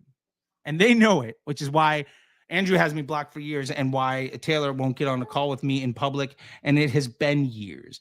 And he's also like ghosted me in DMs. And to be fair, I just kind of look at him as I get it. He's a low integrity operator that's scared as shit because he didn't take a check 5 years ago that he really should have. And he fucked up. And that's some of the behind the scenes shit that I really probably shouldn't say, but whatever. Just like Zach from Homestead. Thank you for mentioning me. That's slander. No, it's not slander. If it's facts, if it's quoting you and your contract and it's factual, it's not slander. It's just me not being as polite as all your other fucking golf buddies that you cold plunges with that don't give a fuck about people. I'm trying to create jobs and make people be happy out here. We're creating thousands of jobs every year at Disruptor School, and that's what I'm all about. Fuck yeah. All right, anyway, fun stuff. Thank you, Carlos. I don't know if you're still here. Carlos works with me on YouTube stuff, and he says somewhere in here he mentioned something. Hey, Charlie, great to see you live and answering questions. Thank you, Carlos. By the way, Owen Video, great service, Accelerators Media. Big fan, highly recommend. And I think I'm going to get Owen to come into Disruptor School and do a masterclass. So check that out. Anyway, everybody, go ahead. And if you want to join today's giveaway, drop a DS in the comment, or this session's giveaway, drop a DS in the comment section. We're going to be doing spin to win. And winner gets a $100 gift card and a free Disruptor School hat sent to them. All right. Boom. Oh, we got another super chat. Super chat virgin. All right. Popping cherries. Let's roll. Josh says, hey, Charlie, I've literally never super chatted or commented on a channel before, but your content has been of tremendous value. Okay. Hold on a second. Here we go. All right. This is a 2 Charlie, right? $20, you get 2 Charlies. You know what I'm saying? Okay.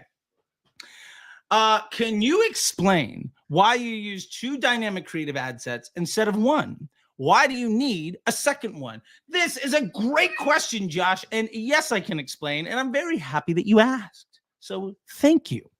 All right, Josh.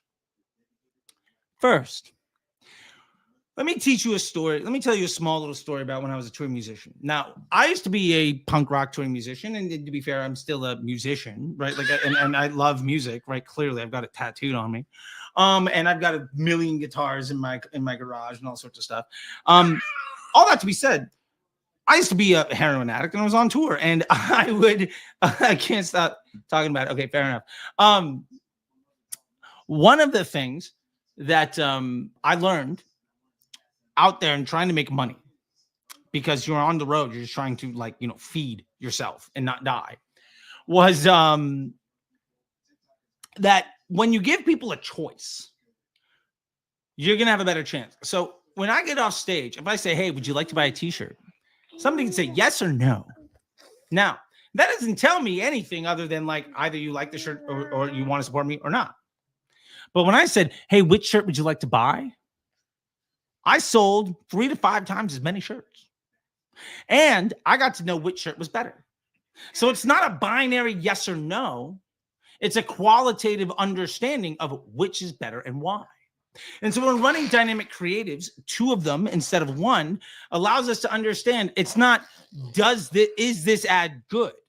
It's which version of this concept that we're testing earns spend. Which one is better? And why? And you can really begin to understand what is important. Now, let's say, for instance, both of them have the same headlines and the same primary text, and the only difference is the copy. You can see, does the same primary text or the same headline work in both tests? If you run an A/B test and you have some constants in those tests, and headline 1 works on both tests, hey, look, headline 1 is the winner. Or if those ads earn a bunch of spend and bring you a bunch of bad traffic, hey, headline 1 appeals to the wrong people. Let's never use it again. So instead of getting a yes or no, a pass or fail, a win or lose, you're going to get to understand whether it wins or it loses. You're going to be able to understand why and ultimately make more informed decisions with every future test. The reason that this becomes really important also is because if you have some control ads in your ad set and you're running that test against it, You don't know when you're running a DCT if those ads are good or bad, or if it's just that execution. And to be fair, you might have more than 2 or 3 versions of that. You might have a testimonial, static ads, for instance. Well, maybe those are just the wrong 3. Is it to say that testimonial static ads are bad? But the other test, if you had run 2 of them, you could have said, hey, I launched 2 tests. Both of them failed outright. This concept does not work for me. Or I launched 1 test. It failed miserably. This concept doesn't work. That doesn't track the same way. And what's really interesting is when one of the tests works and the other one doesn't. What if you picked the wrong one to evaluate whether or not that was a good or bad decision? One ad works, one DCT crushes, and one DCT fails. What if the DCT you tested to see if this is a good idea was the one that failed? And you just said, well, I'm not going to keep going.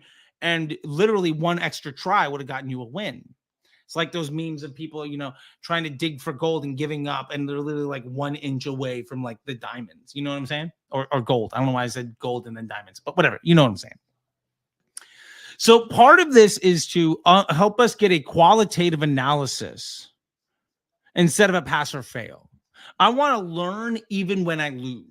I want to be able to move forward. I want my losses to be informative. To be fair, if it wins, I don't really learn anything. Like, I love a win. I'm going to want to win, but I'm more excited when I do dynamic creative testing, when I have 2 of these running against a single single ad set with my winners.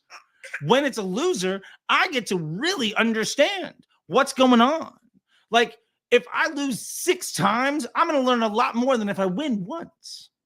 Now, I'm going to make more money if I win the once, of course. And winning is what it's really all about. But winning, let me put it to you this way. The people that lose, the greatest people in the world lose more times than the average people ever try. And if you can lose over and over again and learn from that loss, instead of saying, well, this ad's a loser. If you can instead say, these losers all have these things in common. And let's say, for instance, that one headline got all the spend in both the tests and those tests just sucked. What if we got rid of that headline and now all of those things work? Well, you're not going to get that by running 1 ad. So when we're trying to do a variable testing, we want a qualitative analysis of the variable in addition to our control. So that is one of the reasons. Now, the other reason that I'm doing all of this too is because having 2 dynamic creative tests gives me a better chance to have the blend of the option of the variable be enough to earn spend from the control, because our control ads might be really good. And if we launch 1 DCT, maybe that's just not enough to earn really any budget from the control ad. But if we run 2 DCTs and the combination of both of them together is enough to earn $10 one day, then 15, then 40, then 100, then 200, then 500, then 1,000, the combination of options outside of our control ad set is enough to begin to allow Facebook to have the confidence to invest outside of it. Because remember, our recommended account structure is to have this fucking sticky note be the thing that we rock, right? It's 1 campaign with a winner's ad set and then 2 dynamic creative tests or flexible ads in their own ad sets. And the reason I have this thing fucking framed is because it's made me millions. And it's a fucking sticky note that I drew live on camera in a definitive guide video like years ago, which I think is fucking hilarious, but it's 100% true. So remember that the way that Facebook works is the campaign learns which ad set to spend money on. The ad sets learn which ads to spend money on. And the ads themselves learn who to show the ads to. And the way that this happens is every ad inside of Facebook is a web page. Facebook itself is, your Facebook and Instagram feeds are basically just like Google search. But instead of getting Google search results, you're getting content that you want to see. And that's, to be fair, the same thing that YouTube has and the same thing that the TikTok has. And everybody basically ripped off Facebook when they went from the edge rank, when they went to the edge rank system and stopped showing you everything in chronological order. That's how basically social media works. That's what we call an optimized CPM environment. Now, why does that matter to you? Well, because Facebook is understanding They measure the click-through rate, the bounce rate, the stickiness, the engagement rate, the conversion rate, all of the things that happen at every web page on their site, which is every piece of content. Because remember, every piece of content is a web page. Now, when Facebook learns who likes to see something versus doesn't like to see something, every one of those ads is making their own lookalike audience. Now, I've gotten to several arguments with folks that claim to have any fucking clue what they're talking about, and they disagree with me on this. And to be fair, we do things a little bit differently around here, and that's why our results are a little bit different, right? Instead of being a victim every fucking year, we're just stacking paper and helping brands get to exits. So my point here is that the ads are building an audience for themselves. And the ad sets are picking which ad to run the ad to. Basically, ad sets are doing the targeting by letting the ads with the most opportunity and the lowest hanging fruit get the spend. When you have two of those decisions against the control, you now have the ability to have potentially, like if we're going to do the let's make a deal version, you have door number 1, door number 2, and door number 3. Door number 1 is a known thing. Your control ads, and Facebook knows what it's going to get out of those post IDs.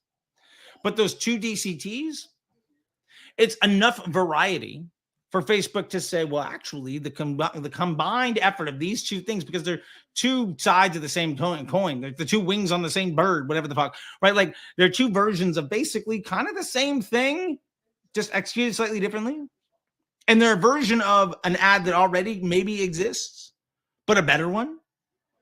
Let's give that collective an opportunity, because the audiences that are being created by the individual post IDs have overlap. And when they have overlap, that allows Facebook to have a greater confidence in showing the ad to the right person. And so ultimately, that's why we want to really structure all this stuff. And I know that this is way above and beyond the question that you asked, Josh, but you were so kind as to give like $20 super chat. I might as well answer in as complete fashion as possible. So anyway, Josh, I hope you really dig what we're talking about here and can appreciate that as an answer. And if you've got follow-ups, just go ahead and drop them in the chat here, and I will get to them in the order in which they are received. I don't even know if we're going to get back to the YouTube comments, because the chat here is just continuing to blow up today or during this session. Awesome. As a matter of fact, our old buddy Dennis coming back again, like tag team. Love it. All right. Dennis says, if all variables are the same, thanks for the super chat, Dennis. If all variables are the same, if one ad account is spending 100 and another ad account is spending 1,000, bidding platform equals more spend, better results. So there's 2 sides to this that I want to get to, and I don't know that I necessarily completely understand the question.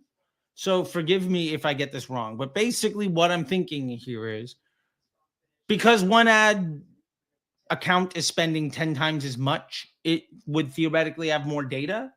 And because of that, it should get better results. And at a very surface level, yes, that is true. Now, all things being equal, if all variables are the same, the problem with that statement is that the ads themselves, the lookalike audience that the ads have built for themselves, might not be robust enough or large enough for the $1,000 to be allowable and spend, because it's all about the low-hanging fruit. So if the ads, let me put it to you this way, if the ads were good enough to run at 1,000, your results will probably be better. And by that, I mean, you're going to get more incremental lift. The volume of transactions that you're going to get, not only on Facebook, but also on email and on Google and on search, on Amazon, on TikTok, everywhere else, your business will have 10 times the volume of opportunity.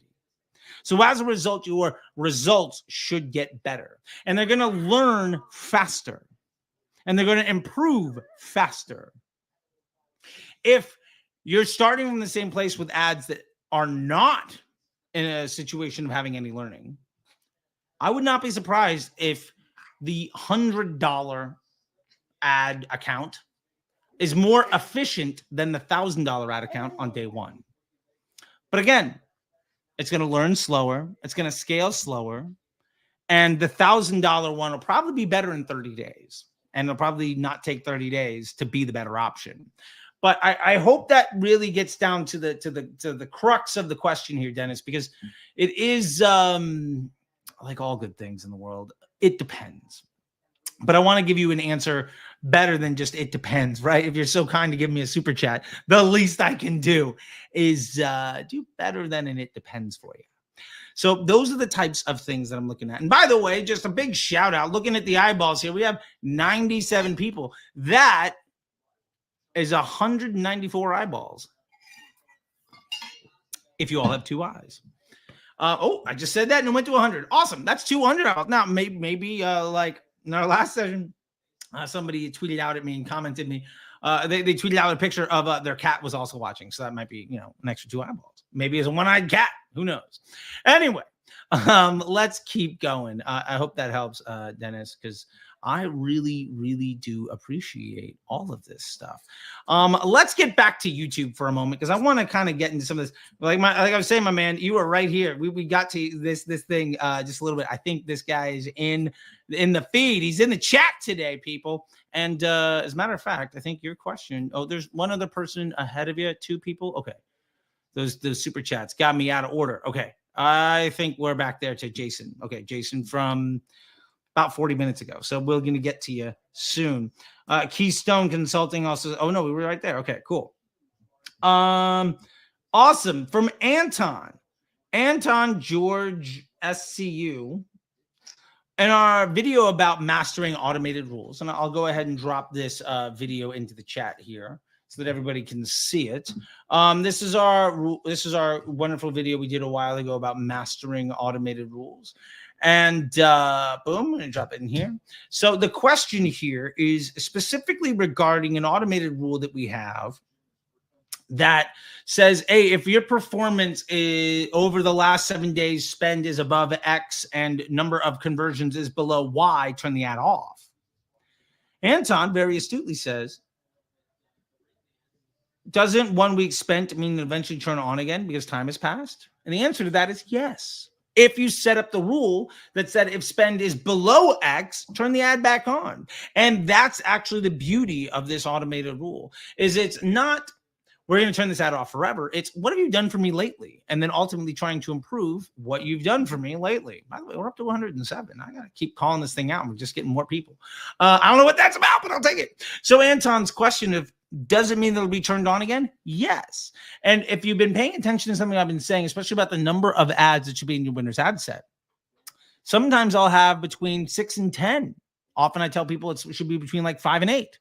But maybe only 4 to 6 eligible for spend. And what I mean by this is I might have, say, 8 ads in that ad set. But because of this automated rule that we get to in this video, mastering automated rules for efficient Facebook ad scaling, check that one out. Also, automated rule video might be coming out next week on the channel. Carlos, let me know. He's the guy that hits publish for me. I think it's coming out on Tuesday. We're going to have an updated automated rules video. What that means is only the best ads lately are getting the spend. And sometimes an ad just does really well and Facebook delivers it a lot of budget. And ultimately, it was an ad that's a mid or bottom funnel ad and it crushed. So Facebook tries to go prospecting with it. And it's like, no, that's not your job. We're going to let you kind of get a reset. And so we're cycling through what have you done for me lately? And we can do that in an automated way. And that's really what that rule is all about. Okay, let's get back to the chat here because these questions are just stacking up. So boom, let's get rid of this. Hey, all right. And shout out, by the way. There we go. Hey, Charlie. Yay. Oh, here we go. Ready? Boop. Okay. I'm trying to train her what a boop is. Okay. Anyway, Jason, I started with ABO and I have 2 winners and I'm currently at $200 a day with the campaign. How can I transition into CBO? Do I dupe the winning 2 ads into a CBO? And what budget is best? Jason, first off, if you're currently doing well, don't worry about doing what you're supposed to do. keep scaling your budget. Second, I would leave these ads where they are.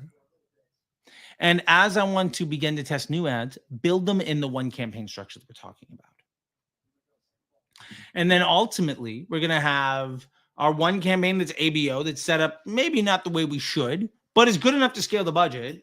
Let's have that running. And then we can have a second campaign that's set up properly. And the point of that is the proper setup campaign. Our goal with that, our business objective for that campaign, is to ultimately get rid of the ABO campaign. And when we begin to do that, because we were automating the budgets around some KPI, let's say our target cost is $50. So the ABO, any campaign where the cost is over 55, reduce the budget, and anyone where it's below 48, increase the budget. And then eventually the new campaign that we're building gets better and better and better because it's a CBO at broad with DCTs or flexible ads. And so it's just constantly improving over time. And the other one's getting a little bit worse because the CBO is coming in and stealing all the fruit. And the ABO is not set up to scale because it's an ABO campaign. Eventually it will kind of depreciate. And so we can just, the budget will automatically get done to the way. We can still grab those post IDs and drop them into our winner's ad set of our new campaign, transition them over there, and maybe get a second life out of them. And that's totally fine. So that's what I would do. And I would be most focused right now on just scaling my budget if my results are good enough. And if my results are not good enough, is it because my AOV is too low? Is it because my conversion rate isn't good enough? Is it because my email marketing isn't there? Do I have search going? Is my organic marketing any good? How many sales am I getting without Facebook ads? Let me work on all of those business fundamentals before just throwing more money at Facebook ads and trying to polish this turd into a piece of gold. All right. Reminder that we got a code WAGMI for 20% off literally anything in Disruptor School today. And anybody that spends over $150 gets a free hat sent to them anywhere in the world. And also we're doing a giveaway this session. If you drop DS into the comment section, we're going to do a spin to win here in about 30 minutes. And the winner of that gets a $100 gift card and a free hat sent to them, again, anywhere in the world. If you can get the internet, I can get you a hat, right? So let's keep going. All right. Let's see. Do we miss any? Okay, so there's no super chats that we've missed so far. Boom, boom, boom, boom, boom. Got to clear the stars. Okay, cool. So we're back over here. Jason, a beer. Okay, here we go. A beer says, I work for an e-com brand. They spend about $4,000 a day on Facebook ads. I'm not calling it meta ads. We don't call it Alphabet. We call it Google. So I'm calling it Facebook ads. But they only use ABO and interest stacking. Lots of campaigns and a lot of ad sets. How would you transition that account into one campaign? Love the question, Abir. So let's get into it. First thing I would do is I would go and to my timeline and say like last 90 days. Then I'm going to go down to the ad level and I'm going to sort by spend. And I'm going to see all the ads that spent the most money that had results that were good enough. Now, I'm probably going to find a good old-fashioned 80-20 rule where 80% of the results came from 20% of those ads. And they're going to sit at the very top of my amount spent. I'm going to grab those post IDs. I'm going to build a winning ad set. I'm going to build my new campaign with that being the winner's ad set. I'm going to run them. And then I'm going to run a 4PI analysis and see how things stack up. Then I'm going to know what problem I have. What's my weakest link in that campaign?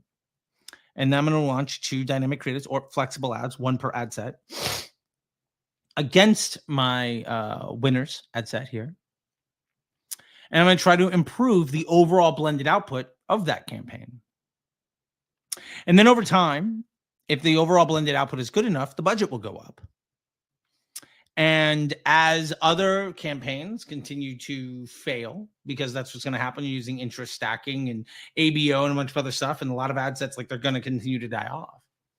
As they continue to die off, well, the one that we've built, all we have to do is have it not be the worst one. If it's the second worst option, well, when we turn off the worst option, let's just take that budget and throw it into what you've built. And then it's going to slowly just gobble up the bottom, right? So it's think of it as like a ladder, right? Okay, girl, you are falling asleep here. So I'm going to put you down. Okay, there you go. Can I get you sound? There we go. There you go. Let me do this too. All right, there we go. Okay, sorry about that. Just, little baby girl and stuff. 105 yet, nobody left while I did that. I love it. Okay. So while this is happening, think of it as a step ladder. We're the second worst thing. Awesome. Let's transition the budget from the worst thing to our effort. And let's say we have 20 campaigns going and we knocked off one. Well, now we're the second worst thing. So we got knocked off number 20 on that list. And now there's only 19 campaigns. What happens if we continue to climb? Maybe we go to be the 18th or the 16th or the 12th worst. Well, why are we going to run anything worse than us? We want to be the worst thing in the ad account. So let's just gobble up all the budget of everything worse than us and continue to add it to our ad account, to our ad campaign. Now, eventually this campaign is going to gobble up all that budget. And you're going to probably also have other winners that you can be able to transition over to that winner's ad set. And you've been improving your mix by doing dynamic creative testing. And sometimes this takes a couple weeks. Sometimes this takes a couple months. But you're going to get to the place where you're not running 20 or 50 or 100 campaigns anymore. You're running one campaign that is the best for your business. And then you can start focusing on more important things, like literally everything else that the business should be focused on.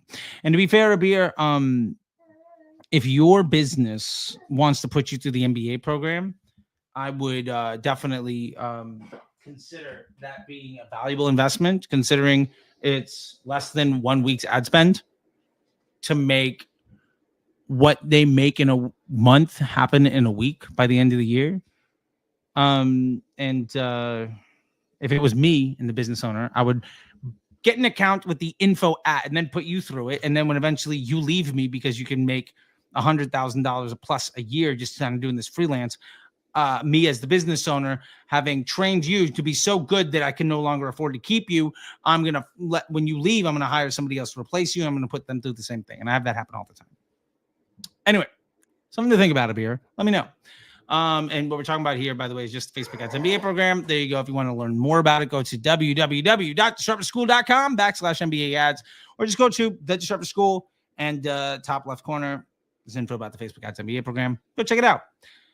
It's free to check out. And if you want to learn more about it, you can book a call and be with me or my buddy Sam. And Sam's voice is silky smooth, and he'll make you feel really good about your choices. He's a great guy. I love that dude. Anyway, what's next? Tim. Oh, yeah. 3 weeks into the MBA program, been able to boost ad spend with less creative tests and get more stability in my campaigns. Tim, this is what it is really all about. Okay. Our man over here. Pro tip. I'm a white dude from the suburbs in America. So I don't know why I said pro tip. I meant please forgive me. I'm gonna butcher the shit out of this name, but we're gonna give it a shot because why not? Massage. That's not right. There's no way that's right. Anyway, let's keep going. How to run ads for my e-commerce business when my CPA is still too much to have enough ROAS to be profitable. Should I pay attention more to LTV and PSM? Any tips and tools to measure it? Love this, buddy. And I do see you in the comments section, by the way, of all of the YouTube videos. I recognize you. With a name like that, it's got to be good, right? Anyway, point here is, first off, I think Disruptor School Inner Circle is perfect for you. It's like $1,000 a month. Highly recommend that you jump into that. We'll get you to where you need to be with screen shares and like me literally with you holding your hand to get you where you need to be. Outside of that, if you want to check that out, go to disruptorschool.com, hit enroll now. The Inner Circle gives you access to all of the masterclasses from everybody. We have new ones all the time on literally all the facets of your business. That ought to be said. I'm looking at blended CPA. And if your ads, if what I'm hearing is my Facebook ads are not efficient enough for me to make a profit. Okay. What if we don't look at it as my Facebook ads aren't good enough? What if we look at it as overall, my business did $1,000 in profit? How much of that 1,000 can I invest in ads so that hopefully next week we make 1,200 in profit? Your Facebook ads, the attribution is not the way to measure success. We're looking at blended CPA. And if you have money to run on ads, I'm assuming you're making sales. So the first thing I would be doing is looking at my organic sales situation and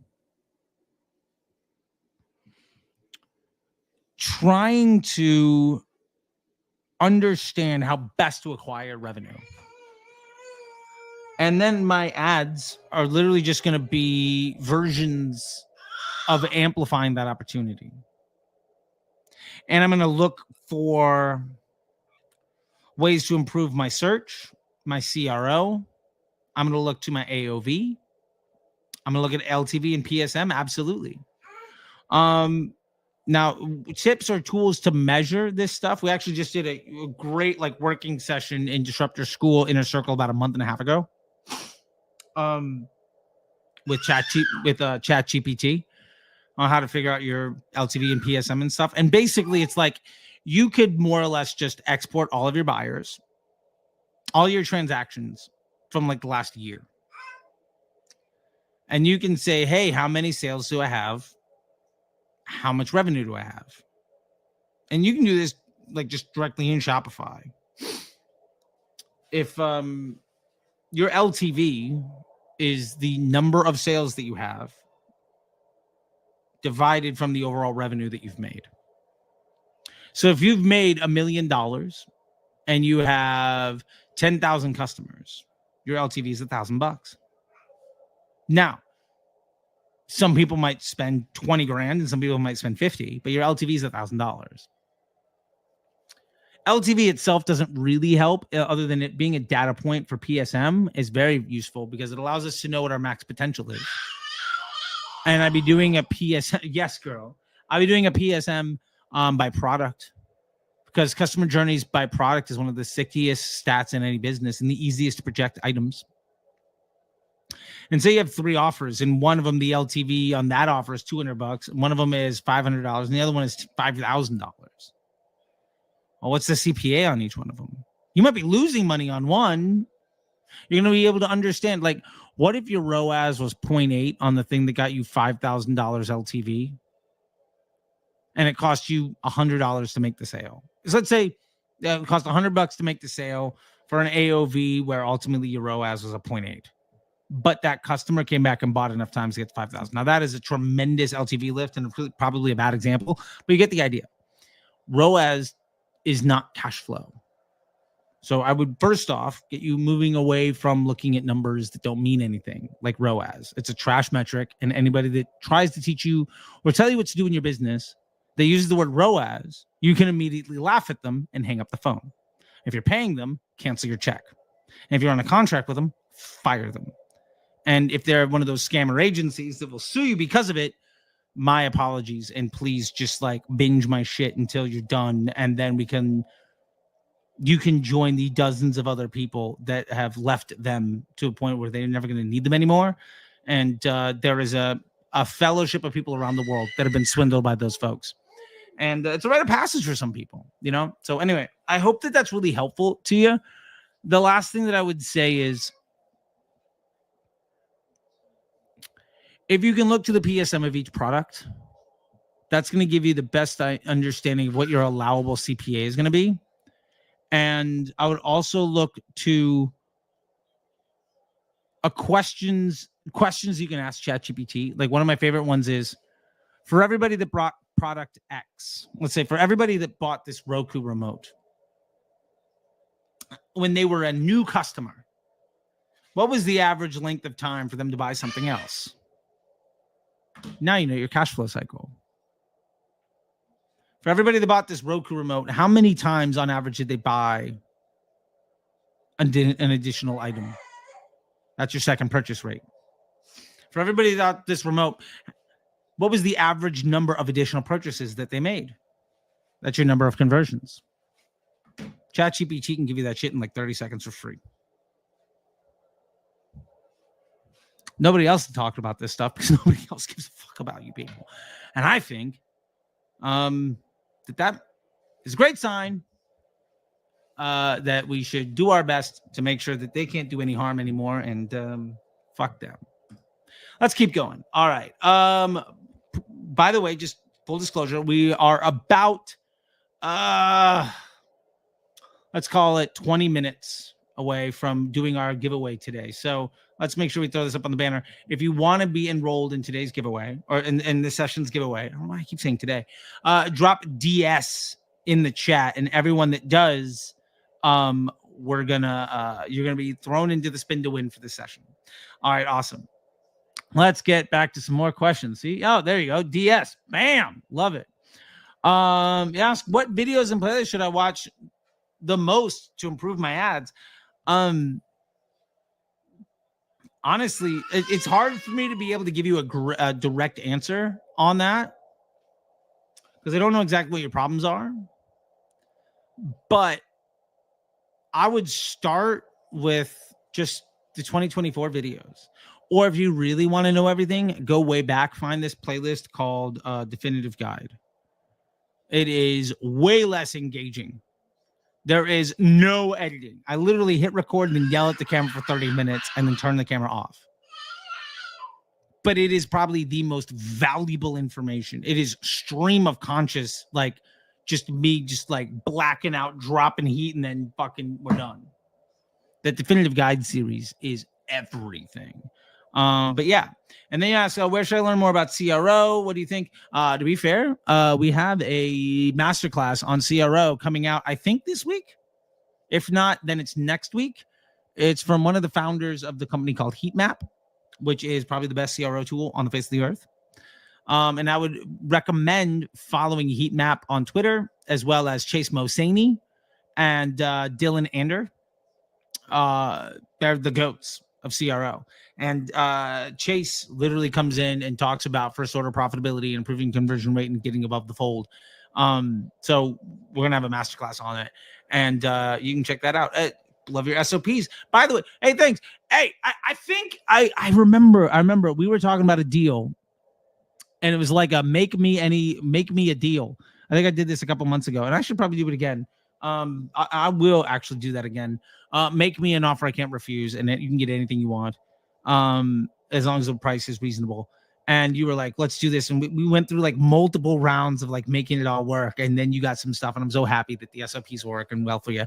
Everybody, yeah, we have SOPs, some ebooks. Some are simpler, some are more complex. But it's not about the length or the size of the book. It's about what you do with it. You know what I'm saying? And I'm glad they're working for you, my man. Let's see. Johnny Goodwin says, you can't stop talking about it. Johnny, I wish I knew what you were talking about. That was 40 minutes ago. But now I'm jealous that I don't remember what I was talking about. I think it was with the musician stuff. Oh, well. Anyway, Dennis is in with the DS. Love it. Hot sizzle. Some people say that since flexible ads, the structure of ad account changed to one unique broad ad set with multiple flexible ads instead of multiple previous TCT ad sets. Thoughts?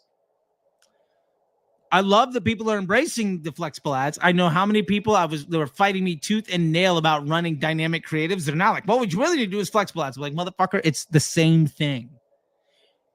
You just dug your heels in and planted your flag on the wrong side of history. And now that they've rebranded, you're like, on team, whatever the fuck. So anyway, they don't know what they're talking about. So multiple flexible ads instead of multiple ad sets. I think we covered this a bit ago, but you may have been here, you may not. There's like half an hour. So let's just cut to the chase here. Facebook campaigns decide which ad set to spend on. The ad sets decide which ad to spend on. Inside of a flexible ad or a dynamic creative, that ad that has been chosen to be spent on is actually a web page with dynamic elements, right? It's like having JavaScript on a landing page. You're testing with VWO. Now you're running a 3-2-2 ad. There's basically 12 possible combinations. And to be fair, some is on Facebook, some is on Instagram. It could be thought of as 24 ads. Now, we pulled this up before, but a deck of cards is 52 cards. 52 possible combinations, or 52 possible elements. There are the amount of ways that can be shuffled is an 8 followed by 67 zeros. My point to that is Facebook is trying to put together a customer journey. And that customer journey is how people see all of the ads in Facebook from you and from all the other advertisers to get somebody to have a positive user experience. And they're spending your money to ultimately get you a good business result or a consistent business result. And whether that's good or bad is on you to be a good business person. Now, all that to be said, if you have, say, 10 flexible ads in an ad set, if you're following the 3-2-2, that's 120 possible combinations. That's like 2 decks of cards. One deck of card is an 8 with 67 zeros behind it. 2 decks of cards, I'm not even going to try to do that math. The point of this is to say that if you're trying to have a machine learning algorithm learn how to deliver you a consistent result that is stable so that you can improve your business, having a number of options that is an 8 with 67 zeros behind it, not great. Now, I love that people are embracing broad. I've been pushing broad since 2018, and people have been fighting on it forever. And there's a fun history of the world. If you want to know, the average marketer's journey is they don't know about me. Then they've heard about me, but somebody else that they trust has told them that I have no fucking clue what I'm talking about. Then they go down 2 paths, but sometimes it's, well, Charlie's completely full of shit. And then 2 years later, they quote what I said. Or they skip step 3 and just go immediately into it. And I'm not saying that like I'm the greatest person here. I'm just saying that like I've helped Facebook build the platform. And by no means am I the best. But of the people that share what actually works, of the people that have helped Facebook determine what you should actually be doing, of the people that have been helping design the platform, and of those folks that are consistently building, scaling, and exiting and helping people with their 7, 8, and 9-figure businesses, I'm maybe the only one that has made an effort to make teaching my number 1 priority. And to be fair, I get a lot of shit from folks that are like, well, why don't you start your own business? And here's why. I don't want to deal with customer service. I have a business. I have Disruptor School. You're unhappy? Here's your money back. You don't dig it? Here's your cash. Piss off. That's fine. Like I'm totally fine with that. Also, in the Facebook Ads MBA program, nobody's ever finished the work, has ever asked for their money back. And that's, 6.5K for one, 12K for the other, for the premium. Like, the fact that I've had hundreds of people drop over $10,000, not a single person has asked for their money back. I don't deal with customer service because I'm just an honest person that says, if you're unhappy, here's your money. And I don't want to deal with, shipping containers getting lost in the ocean.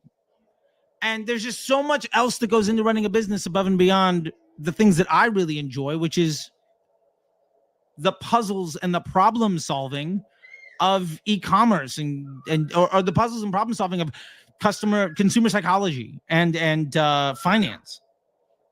Like, I just really enjoy this kind of, I get to wake up every day and play video games. My video game is Facebook ads, to make money, to help people live better lives and create jobs for themselves and their communities. That's my business. And there are other folks, and we've called them out earlier, where their business is to get you to pay their ad agency to get you to sign a second contract. That means you're done. And then they feed you off to the B team. And then that person's job is to not get fired. So every call starts with, here's all the money that we spent for you, and here's all the results, as if you didn't know how your business was doing over the last week. And it's basically the first 10 to 30 minutes of that call is, please don't fire me today. And that's a waste of everybody's fucking time. So we got a super chat in here. So let me get to that. Because we should do this. Okay. Hopefully, by the way, that answered your question. I just saw the star come up and got a reminder. What the hell? Oop. Okay. All right. So Josh, to build on that last question, we're spending about $900 a day on ads. CPA is 96. AOV is 141. And you're currently trying to lift our sales page conversion rate from a 1.3 to a 2 or a 3 to drop CPA. Can I simultaneously increase spend while doing this? Now, to give context, everybody, here's Josh's previous question. Can you explain why you use 2 DCT ad sets instead of 1? All right. Look at me flipping back between super chats. I feel like a boss. I'm doing good stuff today. This is good. Girl. Hi. All right. Charlie wants to help. Okay. Your buddy Josh needs some help. Come here, Charlie. Okay. $20 super chats. Get 2 Charlies on the call. Here we go. All right. So you have a CPA of 96. I'm assuming that's a Facebook CPA, and I'm going to try to ask some questions because you're clearly engaged in the chat. So, like, go ahead and drop these answers into the comment section if we can have this conversation happen. That'd be amazing. So, first up, you say CPA is 96. Is that Facebook CPA or is that blended omni-channel CPA, meaning all spend and all sales? Because that's a very different thing. Blended CPA is real money. Platform CPA is a vanity metric that is also completely illegitimate. So let me know if you're watching this. Blended, all tracked on Excel. Love it. This is gonna work out. We're gonna have ourselves a one-on-one call here, Josh. We're gonna figure this out. Okay, cool. So it's a $96 blended CPA. Love it. AOV is 141. Got it. Let me ask you a question. Is this one offer or is this a blended AOV across like a suite of different products? That's incredibly important information for us to know. I'm assuming it's one, but let me know if it's one offer or many. One or many. Let me know, Josh.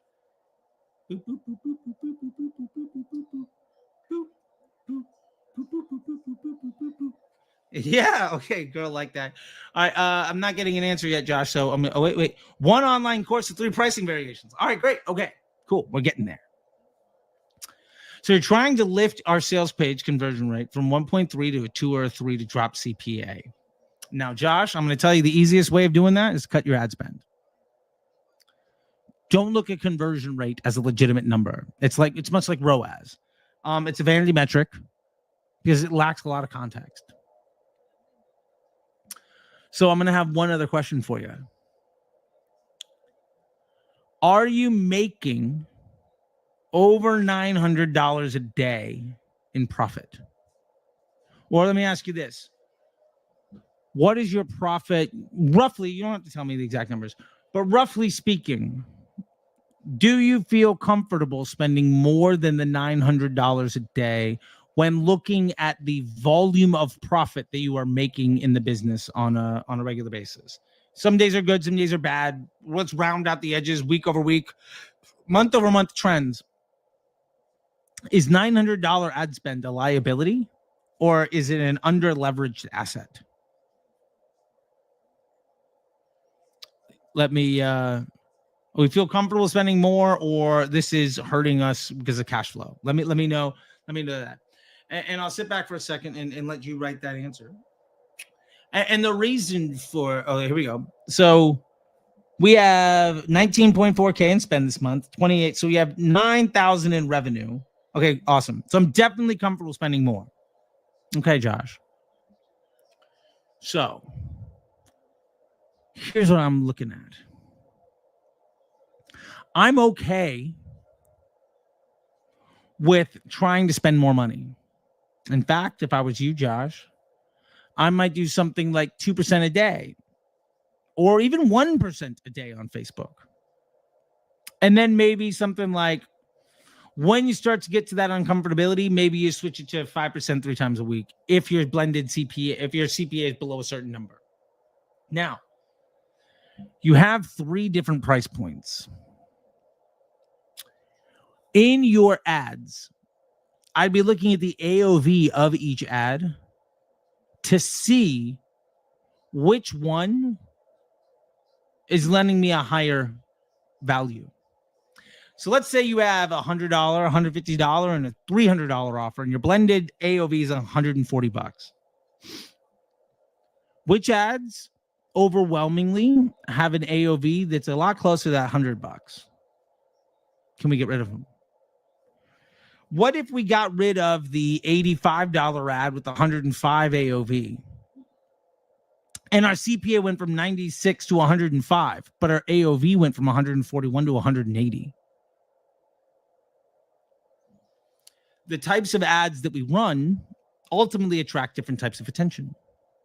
And if you were to go through all of your ads, I'm willing to bet dollars to donuts, you're going to see an AOV differential by creative concept. And so now what we want to do is say, which of these creative concepts brings me the best AOV? Or more importantly, which one is best for my business's bottom line? Because that AOV of 141, maybe you have another reoccurring revenue option or some other things. There might be some value adds above and beyond that. But I want to know which creative concepts are best indexing towards better business results. And especially with the 3 pricing variations. I'm so glad that you mentioned that. Because you might find that there is a big CPA gap between the AOVs, or you might find the CPA is basically all the same, but some ads have a higher AOV than others. I'm willing to bet, actually, and let me know if you're not in your ad account, don't worry about it. But I'm curious if you can, in your own right, take a look at your ads and say, well, they're all kind of between 90 and $100. And the AOVs are between 120 and 160. Okay. Is the $92 ad the one that's getting you 160 AOV? Do we need the $100 ad that's getting you 120 AOV? What if it's flipped? What if the $100 ad's getting the 160 and the $94 ad is the one getting you 120? Would you like to pay another $6 to make an extra 40? Let's work on that stuff. And the reason that really matters is because that's going to help with your conversion, your sales page conversion rate. Because once you understand the creative concepts that drive higher value customers, because you're buying higher value attention, once you understand that, then you're going to be able to understand the sales page decisions that need to be made. What are the objections that people have? Why are they buying the lower ticket one instead of the high ticket one? For instance, I just got off, for the Facebook Ads MBA program, and I'll drop that back in here. And to be fair, Josh, if you jumped in the MBA program, what we could do, I would love it, man. I would love it. Like if you jumped into the premium one, we'd have a one-on-one for like an hour. We'll dive into everything. I would love it, dude. But anyway, there's www.disruptorschool.com/MBA ads. I'm not trying to sell it, just being like, oh, dude, I would love to get in there with you and make this happen. Anyway, point is, one thing I do on sales calls, because we have sales calls to the MBA, is we have them recorded. And I can listen to that and I can understand what the pain points are. And to be fair, one of the biggest 3 takeaways on my call, I had my ops guy earlier. Number 1, people wanted case studies. Okay. So we made the decision. The average person has about 6 days between the day they book a call and the day the call actually is. For whatever reason, they might book on a Thursday and it's not on Tuesday or whatever it happens to be. I guess it'd be a Wednesday. But you know what I'm saying? The average length of time is 6 days. All right. So let's do a 6-day email flow. We have happened to have 18 interviews with previous MBA students where they were okay with us making it public. And so they went on YouTube and all sorts of fun stuff. So let's do a 6-day 3-way split test on email as an onboarding. Hey, before your call, here's Vinny's story, or here's Leslie's story, or here's Sarah's story, or Jordan's story, or whoever. Well, if we know the number one complaint is case studies, what if in the several days leading up to the sales call, you just had a whole bunch of people telling you their experience and they were live case studies where there's just somebody telling you about how great their experience was? Objection overcome. Number 2, people were like, well, look, I'm not trying to learn. I just want somebody to do it for me. Okay. Well, let's make it available on the sales calls for people to join our MBA partnership program, where what you can do is, instead of working through my brand accelerator program, we get you one of the star Facebook ads MBA program grads, and you can work with them directly, and I support them. And that's $5,000 a month. And after 90 days, it goes up by $500. Because to be fair, like, if after 90 days I can't prove, my team can't prove that they're worth $15 more a day, then you should fire us. No performance incentive. No, other than like if we stick around, we charge you a little bit more. No commission on ad spend. No bullshit. Those sales calls don't. I mean, those weekly calls don't start as sales calls. So please don't fire me. Again, month-to-month contract, 30-day out.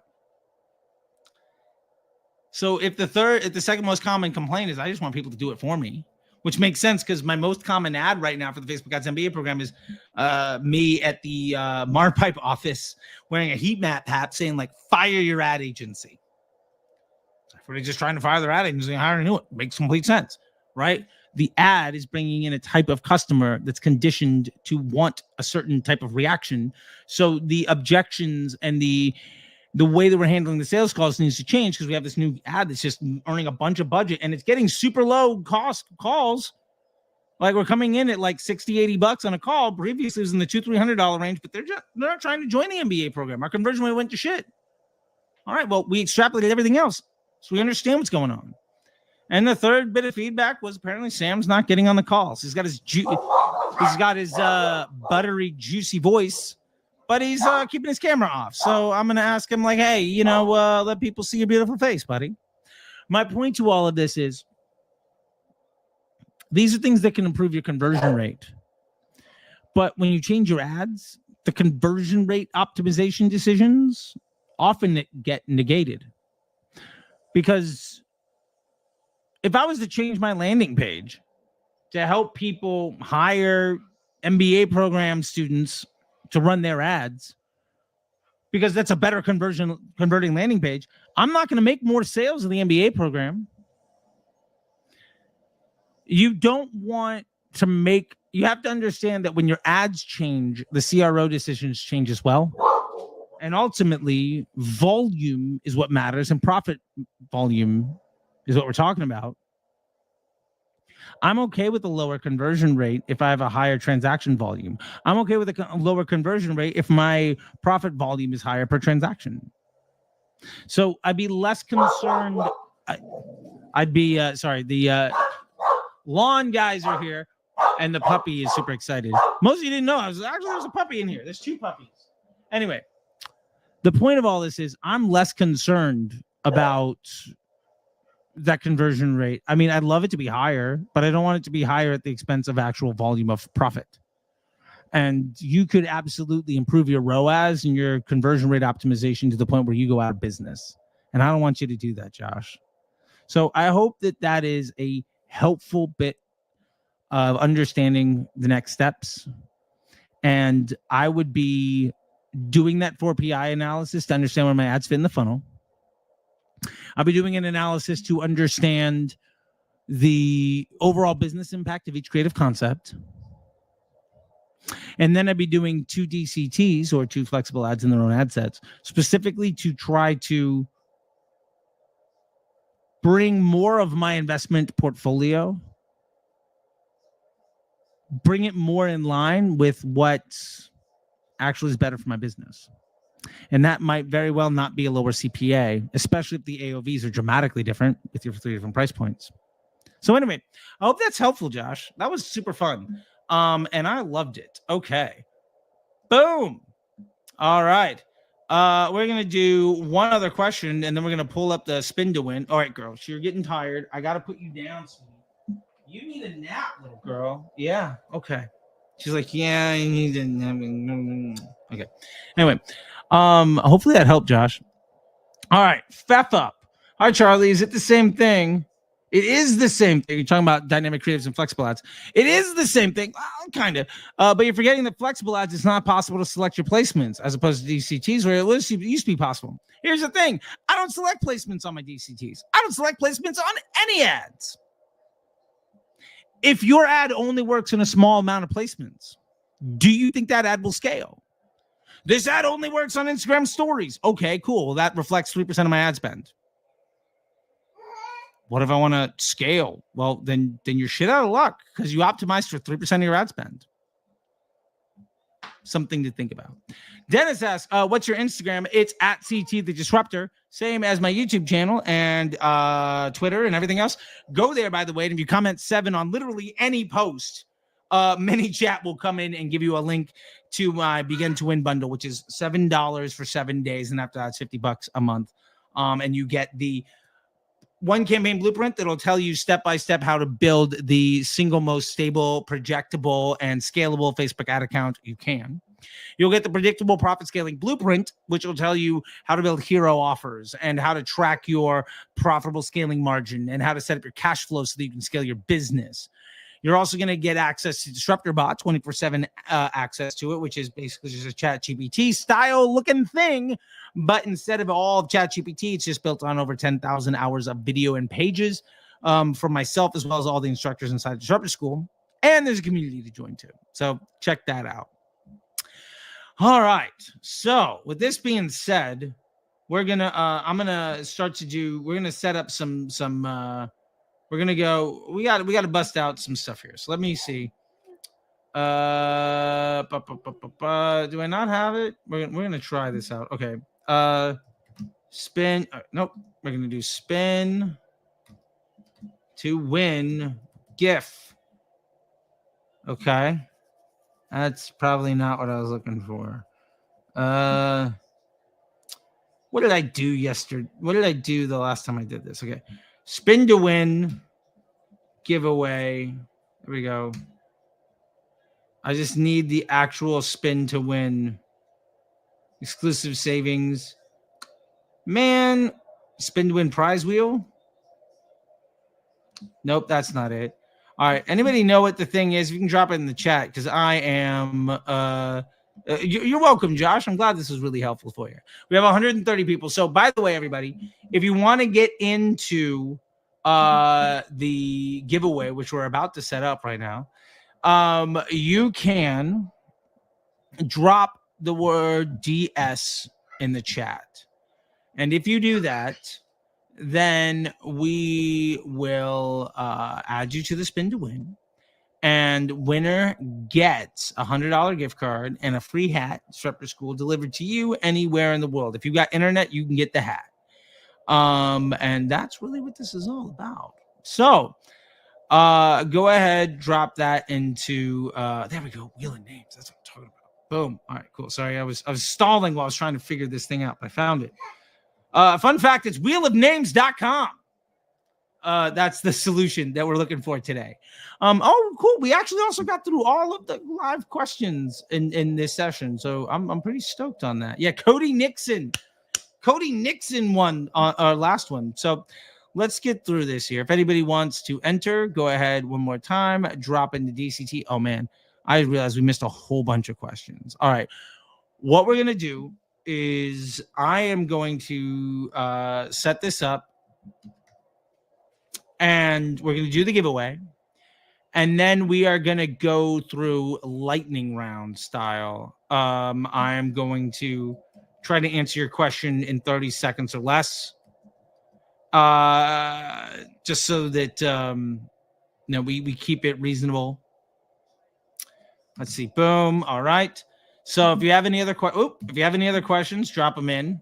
And if you want to join the giveaway, drop DS. We've got Dennis. We've got Massige. We've got Berlin. Let's see. Berlin. Studio. All right. We've got more. Let's see. More Kadazi. We've got Titus. Oh, man. Titus. I remember you from like 2 hours ago. Titus Private. Whoop. Come on. There we go. I can type. As long as nobody's looking at me, I can type real good. I got good typing skills. All right. Roman. Shapeko. Okay. We got Kevin. I'm just going to share my screen so you guys can see what I'm doing here. Boom. All right. So we got Kevin.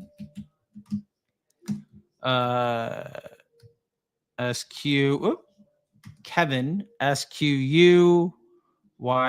Fun fact, when you see me typing in videos, I am usually that is a combination of multiple takes because I don't want you all to see that I can't type. But we could do that here. No E. So there we go. All right. Let's see. Do we have any other ones? Oh, no, I think that's it. So anybody else getting in on this? Yeah, Dennis, right? $100 gift card, $25 super chat spend, $75 profit, easy. I love it. Okay, so here's what we're gonna do. I'm gonna go back and find where's our last bit of questions here. By the way, the SOPs are awesome. Some people say they do this. Okay, recommended account structure. We did that. No doubt, disable carousel options. Okay. I don't think we actually have. Okay. Fef has a bunch of questions. We're going to start there. Anyway, puppy. Let it be, boy. All right. Here we go. Spin to win. Let's get to it. Click the spin. Little girl's excited.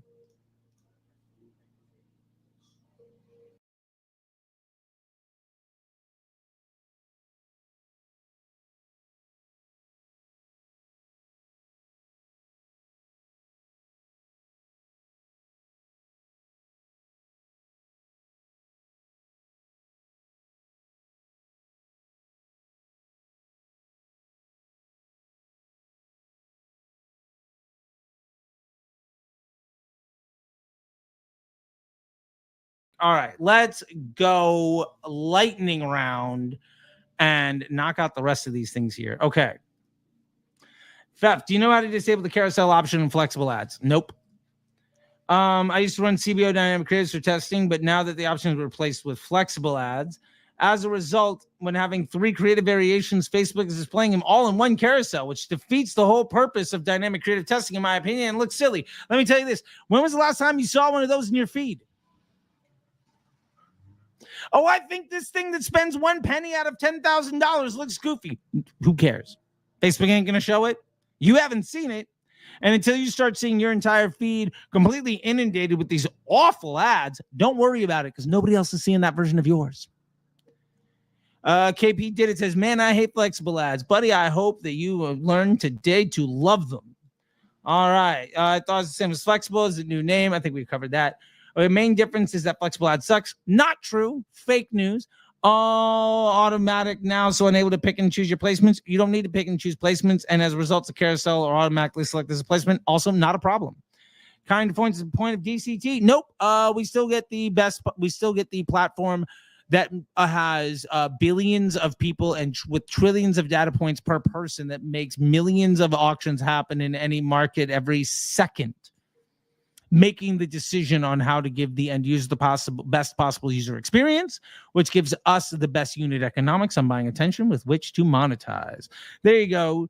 KP did it. What should we do, man? Lean into the machine, buddy. Lean into the machine or play the victim card. And you don't look like a guy that likes the victim card. You got a big Durex over there. You know how to get out of trouble. I like it. All right. Do you see an option to move the winner ad from DCT to the new winner ad set when running lead ads? We covered this actually earlier, and no, it is not possible, but you don't have to run lead ads to run lead gen. You could actually just be doing them on your own website. What else we got here? Flexible ads is killing DCT warriors. Only the folks that refuse to evolve. Do you believe the Pixel carried any learnings on customer audiences? The Pixel itself doesn't carry anything. The ad account learns. The Pixel itself is just a piece of code. That's like saying, does your credit card know where you like to spend? No, it's just the thing that gets swiped for you to spending money. Griffin, thanks for the streaming. When beginning media buying for a brand, what is the best approach to identifying what works and what doesn't work in the first few months? Is mass testing okay? First thing, Griffin, figure out the products. Like, if you're just media buying for business, how do they already make money? How do you just take some of the profits on what already works to amplify the opportunity of that success to go make more money? That'd be my number one suggestion. Also, Griffin, if you're still watching, go ahead and drop 7 on literally any Instagram post that I have at CT the Disruptor on that Instagram account, and you'll get a link to my Begin to Win bundle, which is like $7. Girl, you can't bust out of it. It's $7 for 7 days, and then $50 a month after that, and we will work through all this stuff. Like, you'll get to learn all the things you need, and if you really want to dive into it and your business will support it, jump into the inner circle. You're probably not ready for the Facebook Ads MBA program. Full disclosure, as much as I love to take all your money, but the Facebook, the Disruptor School inner circle, you could be popping up on Friday's call and just being like, hey man, this is my ad account. Help me win. And we'll do it. And that's 100% worth it. Why would you recommend moving winning ads into the new winning ad set? Because we ultimately want to have one ad set of control output. We want an outcome where we know what it's going to be, so that Facebook knows, the campaign knows which ad set to spend on. In some ad sets, we know exactly how they're going to behave, and some ad sets are widely variable. And then we can begin to really scale up our efforts by having a control and a variable. It's a scientific method. You know, it got us to the moon. It can get us, you know, on less power than it's in your phone, right? Hey, Charlie, it is the same thing for getting flexible ads. Okay, I think we already got to that. Blended $100 gift card. Charlie, ultra specialization, which allows you to provide more value to the prospect as it solves an ultra direct problem they have. Are you better off targeting very detailed or more broad? Broad. 100% broad. Like, go broad. Your content will do the targeting for you. Your targeting doesn't work like you think it does. And actually, that's one of the things that's in the one campaign blueprint, and also in the profitable scaling predictable profit scaling blueprint that you'll get in the Begin to Win bundle, Begin to Win at Facebook Ads bundle that we have on Disruptor School. Again, it's $7 for 7 days, and then $50 a month after that. Go to my Instagram to get the link, or you could just go. You could just go to disruptorschool.com and scroll down a little bit. I think it's the second. It's like the most popular bundle or something like that. Check it out. But yeah. And then we see. Let's see. In targeting broader, oh yeah, you get tired doing this stuff for hours and hours and hours, right? In targeting broad, I meant the actual copy messaging, not the detailed interest. Okay, yeah. Be hyper specific in the copy. Let the ad target exactly who should see it. All right, Griffin, last post of the day, or last post of the session. I keep saying day. The issue is that the band has been unprofitable for 2 or 3 years. On my own brand, I was able to scale to 6 figures a month, and they hired me to handle media buying for them. Haha. All right, Griffin.